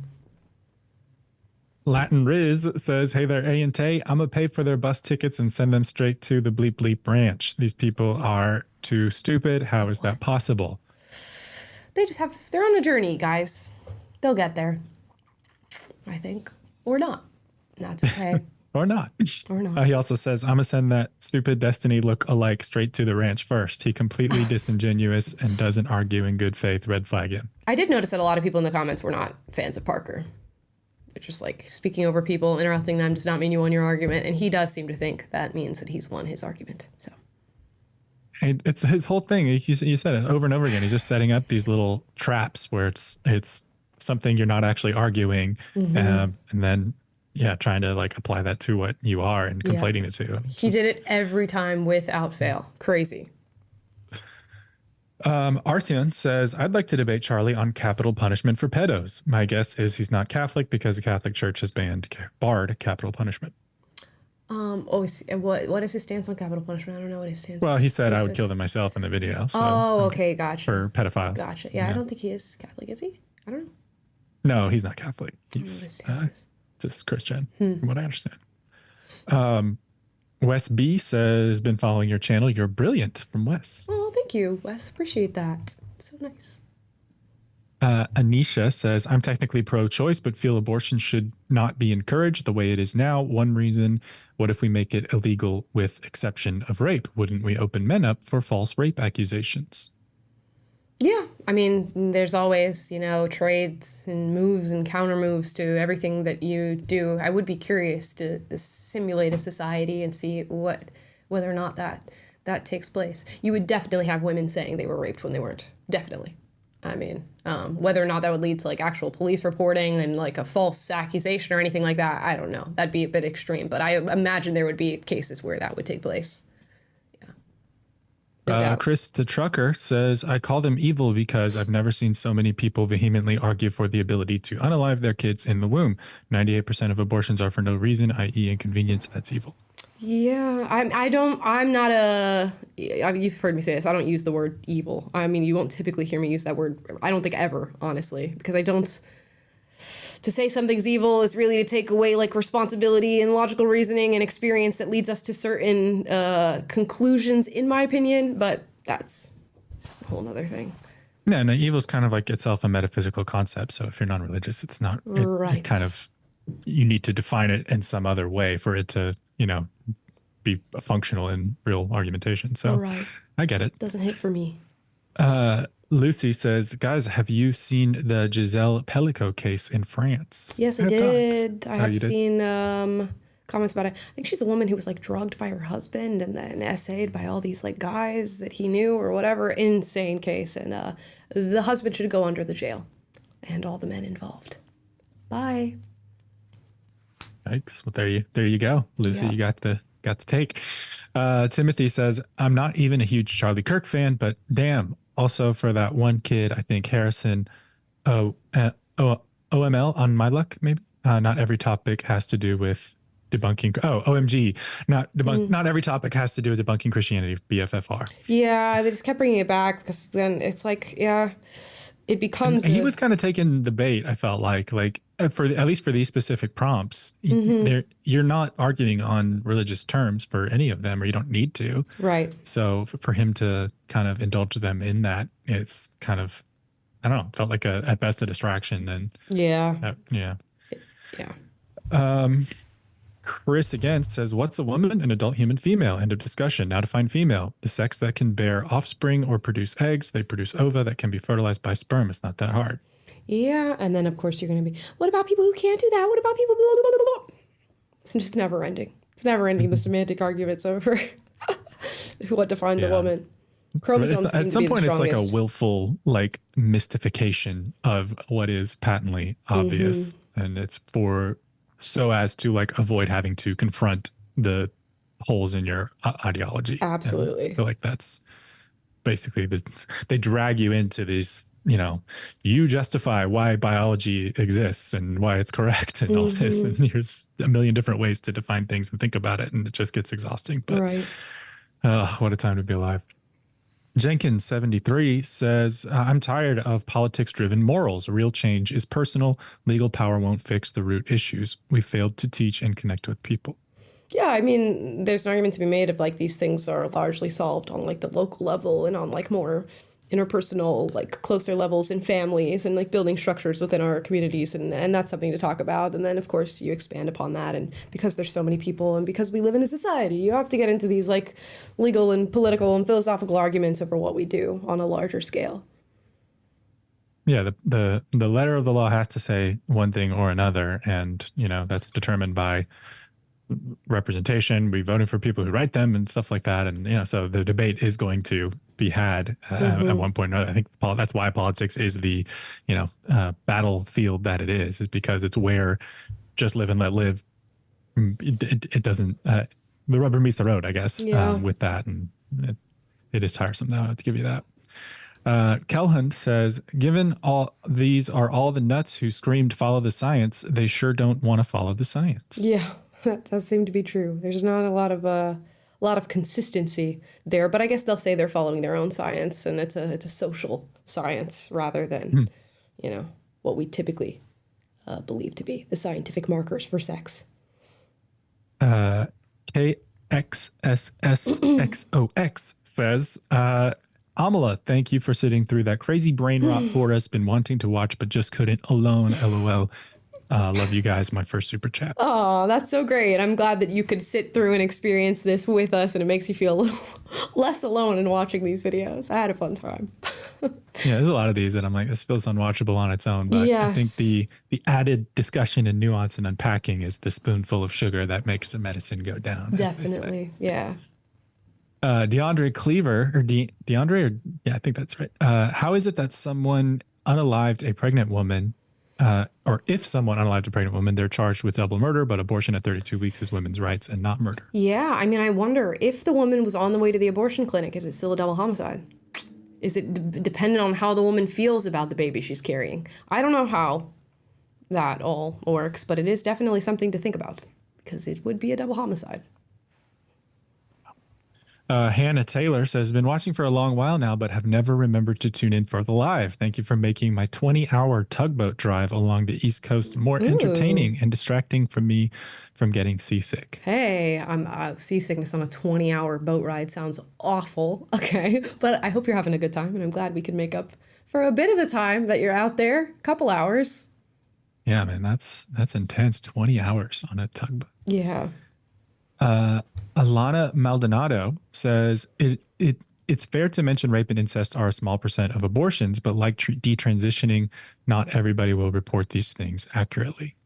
Right. Yeah. I mean, it's definitely an underreported crime and a hard to investigate crime. So there's a lot of things going on there that would fudge the numbers a little bit. And even if you be charitable towards those numbers and expand beyond the 1.5% that they make up of abortions, it's still very, very small, but something to note and something to talk about as far as exceptions go. Yeah. And what is frustrating, though, is like most people who are pro-life are willing to say, okay, for the sake of argument, let's set those marginal cases to the side and then talk about the actual central issue at hand. And yet most of the arguments that you hear from the opposing side are always default to those extreme cases. Yeah. And the legislation also Right. is not limited to the extreme cases or the reasonable cases. There's a hesitance to put any restrictions whatsoever on abortion these days. Right. Omar Velasquez says, the girl in the pink with dreads is Amala in a different universe where she was born a conservative and turned liberal. There you go. Yeah, it's just a No flip-flop. reverse. It's the other way. Mm-hmm. That's funny. Hobo Jesus says, theory of conspiracy. Climate change is a psyop. Get citizens in EVs is a massive data collection effort. Mics, cams, GPS, all the data. Yeah, I mean, I've never really thought about that rabbit hole that intensely, but I could see there's definitely pros to the whole EV switch, and data is one of them. I'm intrigued by argument. I'm not sold. I'm intrigued. Turtle Islander says 2017, Kamala sworn first Indian American senator. 2024, Kamala first black president. That's black. Yeah, I mean, there's a lot of like back and forth of like, oh, which race actually are you or whatever. And of course, I think she leans in different directions, or at least the public leans in different directions based on what is the most advantageous foot forward. And that's just what we're experiencing right now. Lucy says, got to go. Love the show. Amala dropped the skincare routine. It's nothing. I literally wash my face with like whatever body wash I have in my shower and throw lotion on it, whatever lotion I have. This is also lighting, guys. Lighting makes your skin look way better than it actually looks in real life. Ding. Ding. There's the secrets. It helps a lot. And makeup. Duh, of course. Hobo Jesus says the math isn't mathing because of Common Core math. Oh, there we go. Yeah, they were all subjected to Common Core. The No Student Left Behind program is what we've got. That's what we're dealing with here. Kato Potato says, an artist I like made a political painting. He said Kamala was better, as in 3 years she didn't say anything mean where Trump did while in office. I got blocked for asking about the 2 times attempted murders. Yeah, I mean, a lot of people make the argument that they don't like Trump because of his rhetoric and his mouth. And I think that if there is a downfall of the Trump campaign, it will be that even, on both sides of the aisle, people don't like this. The Japanese. Yep. Hobo Jesus again says, send these DEIs to prison and keep that argument. Send them to prison? Bit far. We don't need to send them to prison. That escalated quickly. It did escalate quickly. Timothy W says, kind of random, but have y'all ever realized there's no slur for bisexual people? I feel really left out. Let's change that. Bike and bag it. She's lesbian, no, man. She's a total bike. A slur for bisexual people. I think there's no slur because a lot of people are like, a lot of people don't even think bisexual people even exist. I think that's the greatest slur of all. Just questioning your own existence. Well, they are affirming the binary in the same, acronym as the Q and the TQ plus that doesn't acknowledge a binary. Bimodal. Okay. Oh, yeah. Yeah. Bro. Thanks, Mason, for that one.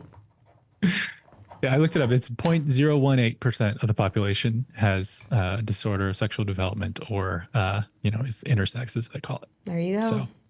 So the 2 modes are 99.9 something. Love that. Love that. Let's see.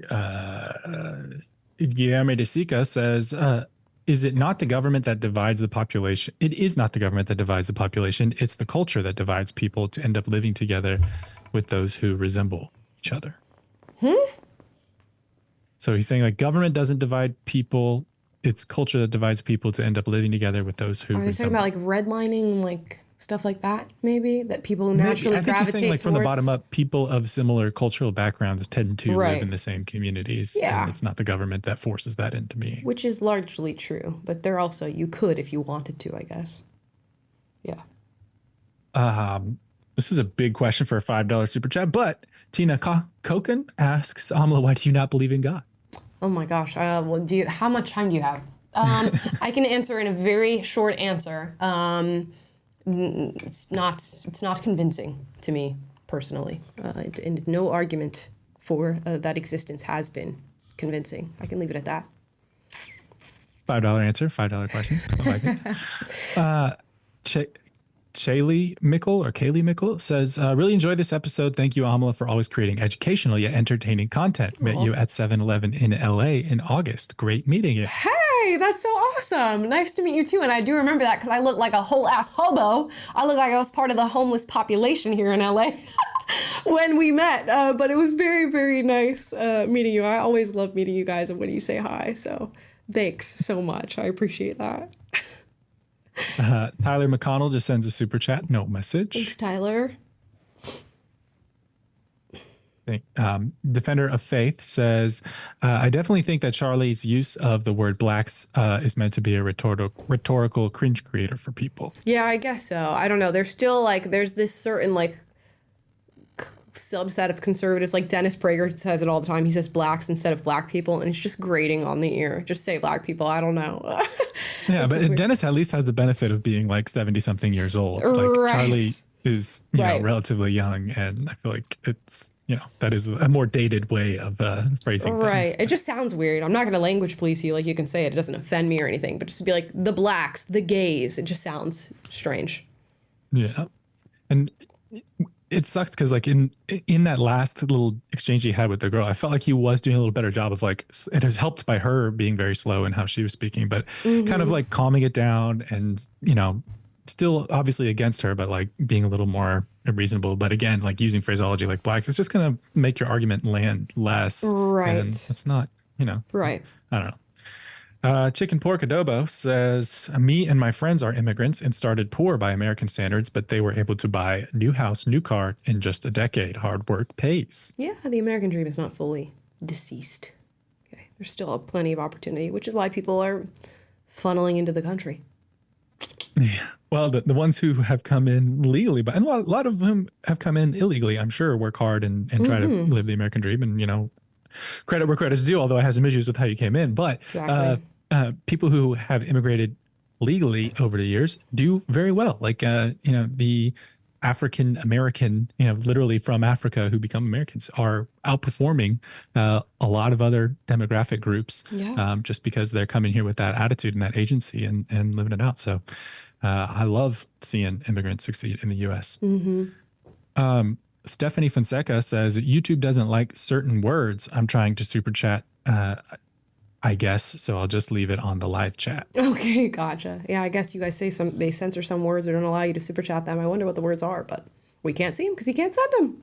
Yeah, and I'm sorry. We had a lot of folks in the chat today, so I didn't catch whatever you said in the live chat, Apologies. Stephanie, but we appreciate you.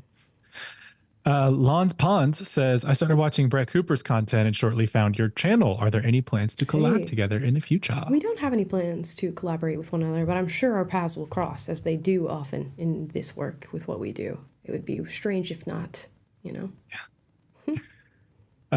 Arcian says, hey, Amala, could you do some more investigating into the Georgia shooter? I believe that you mentioned he might have been trans. I mean, I imagine everything is scrubbed off the internet. We didn't know what his identity was, but there was an article that cited that a lot of the driving behind some of his aggravation and his eventual act of shooting up the school was being frustrated with trans acceptance, on the issue of trans acceptance. Now, to what degree and for what reason, we do not know.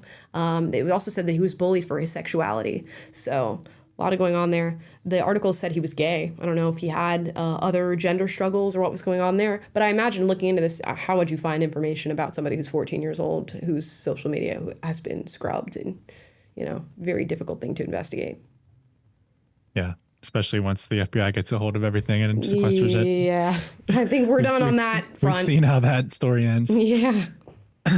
Quadzakule says, Amala, do I have to give my comments on extremism again from one based person to another? This was overall not a useful conversation. Yeah, and we know it's not meant to be, it's just meant to show you the range of opinions that exist and create a little hot button video, which is good.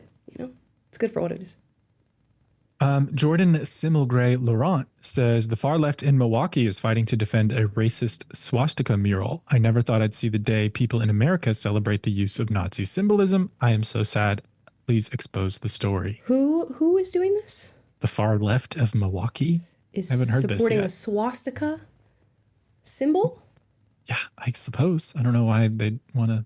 I don't know how much time I can put into these fringe extremists that exist. I'm sure there's right and left wing crazies that want to protect, I don't know, stuff like that.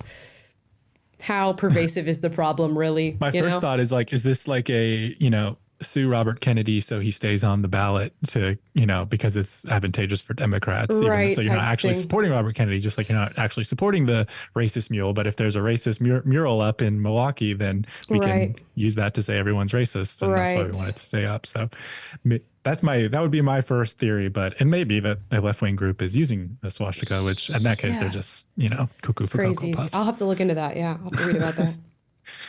Bueno Kitty says, Amala, I think you said you were supposed to do this Jubilee surrounded. How do you think you do versus Parker? What's the strategy versus his belligerent technique? I mean, it's first of all to not match his energy in any way, which one can be tricked into doing. When somebody comes at you really aggressively, you want to come back at them in that way. So it's just to not allow it on your part, but also to not allow it on theirs. To be really how Charlie started and calm down. He should have just kept that energy. And every time Parker was yapping at him, go, calm down.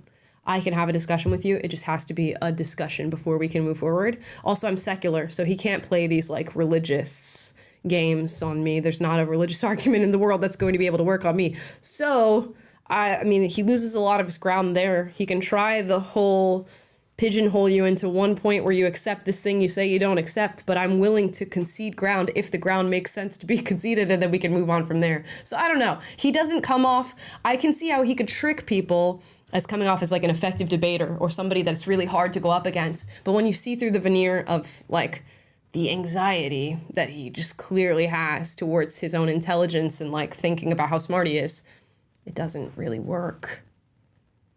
So yeah, don't match his energy. Christine Westby says, a woman is an adult human female, comes from a Norwegian trans woman. Surprising, isn't it? Hee hee. Comes from a Norwegian trans She's a Norwegian trans woman and is saying a woman is an adult human female. That is surprising. So, you know, there's so many different individual beliefs out there these days. I'm just like, things continue to surprise me every day. You know? 100%. We're glad you're here, Christine. Yes. You're welcome. Thanks for vibing with us. Absolutely. Hobbity Bobbity says, Maddie Healy from the 1975 follows you on Instagram. Please invite him as a guest to the show. You two would have such great conversation. I would love to at some point interview Maddie Healy. We'll see if that ever happens. I've not invited him yet, but you know, we'll see down the line. We got to strike at the right time on that one. But that would be that would be awesome. Yeah, would love that. I don't think I haven't seen you fangirl very many times. I feel like you might in that case. I will try to, you know, we'll keep it. I feel, yeah, you'd be able to. What am I saying? Stephanie Fonseca again says, people get angry, loud, and use personal attacks at best because they're insecure about being wrong. At worst, they're immature and delusional. Yeah, I mean, there's a lot of insecurity in the video. If you watch, there's so much insecurity happening, and it does sort of like come to the forefront over the actual arguments. And if you can like tone that down a bit, it helps a lot. And then on the flip side, there was that one girl who was just like, I'm gonna give up my chair now because don't feel like this one really went my way. Exactly. You know, and then people go like, oh, you lost, blah, blah, blah. But that's the actual, like, that's a good thing to be doing. Yeah, you get the most respect from people because, you know, people can see whether you're being, you know, honest and whether you're trying to cover up insecurity, because we all do it. And so if you just own it, and, you know, people respect that. Yeah. Let's see. 009 says, Parker in a room full of puppies and a hidden camera would tell all. Oh, I don't know what not that sure means. What you're insinuating, but I'm not going to think further into that. Me neither. Defender of Faith says, abortion is always wrong. Once circumstances do not magically change the baby in a womb from innocent to not innocent. Yeah, I mean, there would be plenty of arguments, you know, as to how we deem what is right and wrong, the different ways that people can justify things. But I do see your viewpoint on that. And I don't disagree that it's not, that they're not innocent. Let's see. I had to refresh here. MD says, do you still have lib friends, and how is it with your lib family? Some friends are so intolerant and distant from me after knowing I support Trump. Yeah, no, I would never be friends with somebody who is intolerant. I have people who are friends who disagree on varying subjects, or we agree on some and not on all, and that's fine. And the same thing with my family. It's all chill. It's all good now. Bree says, hi, Amala, love hearing your thoughts and opinions. I was just curious, what were some of the determining factors that made you want to switch from the leftist side to now a conservative? Ooh, you should check. I have a lengthy video about that whole process, and I don't know what it's titled, but you can probably find it if you search on my channel, where I can speak at length about these things. But it was a lot to do with race and realizing that the left is not as tolerant as it claims to be. And then that was like a rabbit hole that I went very far down to figure out, you know, where I actually lied on all these different issues. Yeah. Yeah, and there's a speech she gave, Why I Left the Left, at whatever. WSU, I think? Yeah, Washington State University in St. Louis. Yeah. So you can check that out. That's got like 1 million views on it. Daily Wire did the thing from unhappy liberal to hopeful conservative. Yeah. So you can watch that. There's stories out there. Stories out there, guys. Until she writes the memoir, I've been trying to get her to write. Gosh. Then do a book tour. Yeah. Bree, we just read that one. Wamama, W-A-M-A-M-A, Wamama, in parentheses, Tara. Anyways, says Teamsters Union just came out saying they support Trump. Will more unions follow suit? I don't know. Not the teachers union. Yeah, definitely not. No damn teachers union is going to come out for him. But I wouldn't be surprised if more follow. Yeah, he just took away taxes on overtime, so I'm sure they'll love that. He's trying to, you know, like fight for workers and stuff like that. So there you go. Hopefully that helps. Christine Westby again says, as a trans woman, I'm tired of the generalizing that every trans people should understand everything in the LGBT community. Are you guys happy or can admit that more trans people are waking up? What? I'm not following. I'll read it again. As a trans woman, I'm so tired of the generalizing that every trans people should understand everything in the LGBT community. Are you guys happy or can admit that more trans people are waking up? I don't know about the admit thing, but I'm not sure. But I agree that there is a array of different mindsets within the trans community in regard to everything else that exists under the LGBTQ plus tent that now we've created for some, arbitrary reason that is, sexuality and gender and feeling the need to lump that together. So I 100% agree with that. And yeah, I do think more trans people are waking up to that idea that it's not a monolith and that you don't have to agree with everything. Yeah, we see what you're getting at. I think so. Guilherme again says, what about culture is quite what you said. With similar cultures tend to be together, but it is not mandatory. Birds of a feather do flock together. That is, it is the truth. And humans are no exception to that age-old adage. Guilherme also says about God, I don't believe it exists, but I believe that something spiritual exists. Yeah, I guess I'm neither religious nor spiritual. I just am. Which is kind of rare. I feel like spiritual but not religious has been like a trendy thing to be for a while now. But anyway, Defender of Faith says culture is not exactly how society changes unless you consider government as part of the culture. The government plays a large role in enforcing laws via a seemingly arbitrary power grab. I have to think about this. Well, there's so many different arguments. People say like the government is downstream of culture, culture is downstream of the government. It's kind of like, it's all woven together and everything is reflecting in upon itself and all these different things. Tough one to call, I'd say. Yeah. Kwazakule says, let me torture Taylor into reading Gen Z nonsense. LOL. Skibbity toilets. LMAO. Riz. JK. Based Quasi loves y'all so much. More based Quasi quotes to come. I haven't heard Skibbity toilet, but I've heard of everything else. Yep. That one. We were doing LOL and LMAO and JK and stuff like back. Wow, way back in the day. We were dialing up on America Online with, instant messenger and stuff like that. So right. You don't have Skibbity toilet in Ohio and Phantom Tax. Yeah. No, it's all new to me. Yep. I sent you a picture the other day. Someone tweeted like, these are the 4 faces of Gen Z pop music or whatever. And I'm like, I think I recognize Olivia Rodrigo. I can't name you one of her songs. I don't know if she's a music, but the other ones you had to tell me. That's hilarious. And it was like Sabrina Carpenter, Madison Beer, and I forget what the last one was. I don't think it was Addison Rae, but you also sent me a picture of Addison Rae and you're like, I don't know who this girl is. Yeah, it's going viral for something. Oh, Taylor's not keeping up. My Gen Z translator. Yep, I am. Let's see. Harmon is never live says, I am Hindu. Swastika is not a Nazi symbol. Educate yourself for God's sake. Well, it wasn't always a Nazi symbol, but the Nazis appropriated it. It's kind of It depends on the context in which it's being utilized. How's that? Yeah. Yeah. But you're right. You have the OG claim on the swastika if that is something that you want to gatekeep. Hell yeah. Take it, buddy. Nashimoon Lily says, what happened to humility and common sense? Is it humility, maybe? It's humility, Humety. I respect people more for humility and common sense because most smart people, and I know, are willing to have them and admit when they are wrong. Why can't people just say, I don't know? Right. It's a big sign of intelligence to say, I don't know, or I was wrong, and just be chill, calm down.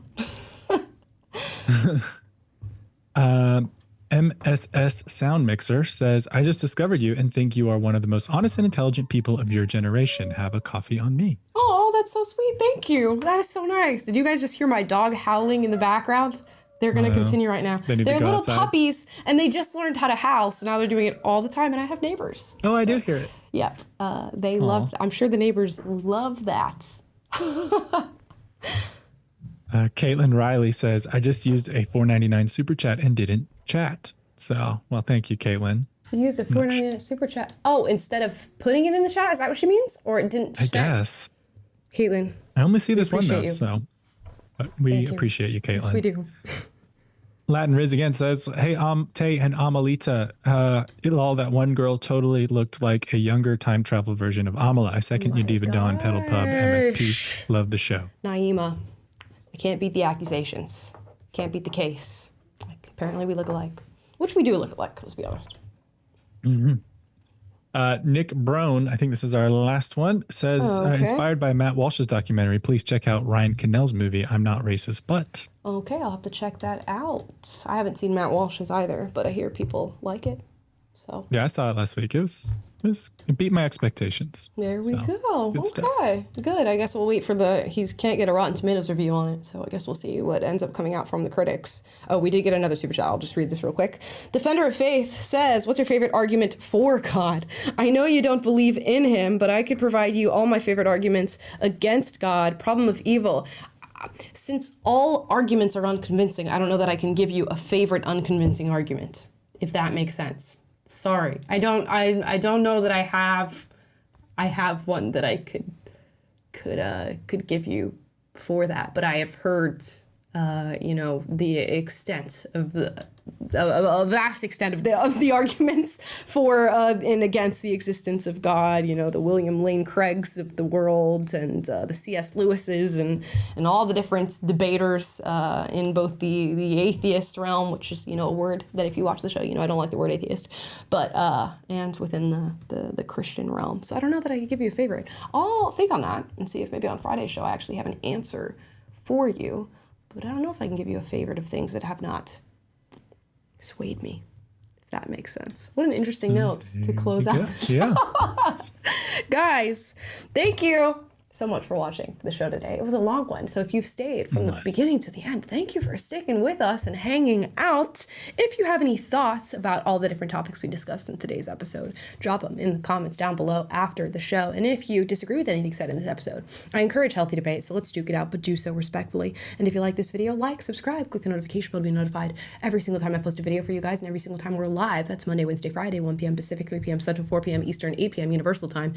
And I will see you guys tomorrow with a video about gay storytelling in Hollywood and entertainment. We'll be talking about Agatha, what is it called? Agatha All Along or something like that, and Inside Out 2, and telling queer stories in Hollywood and in Disney specifically. So keep an eye out for that. Guys, thank you so much for watching, and I will see you tomorrow.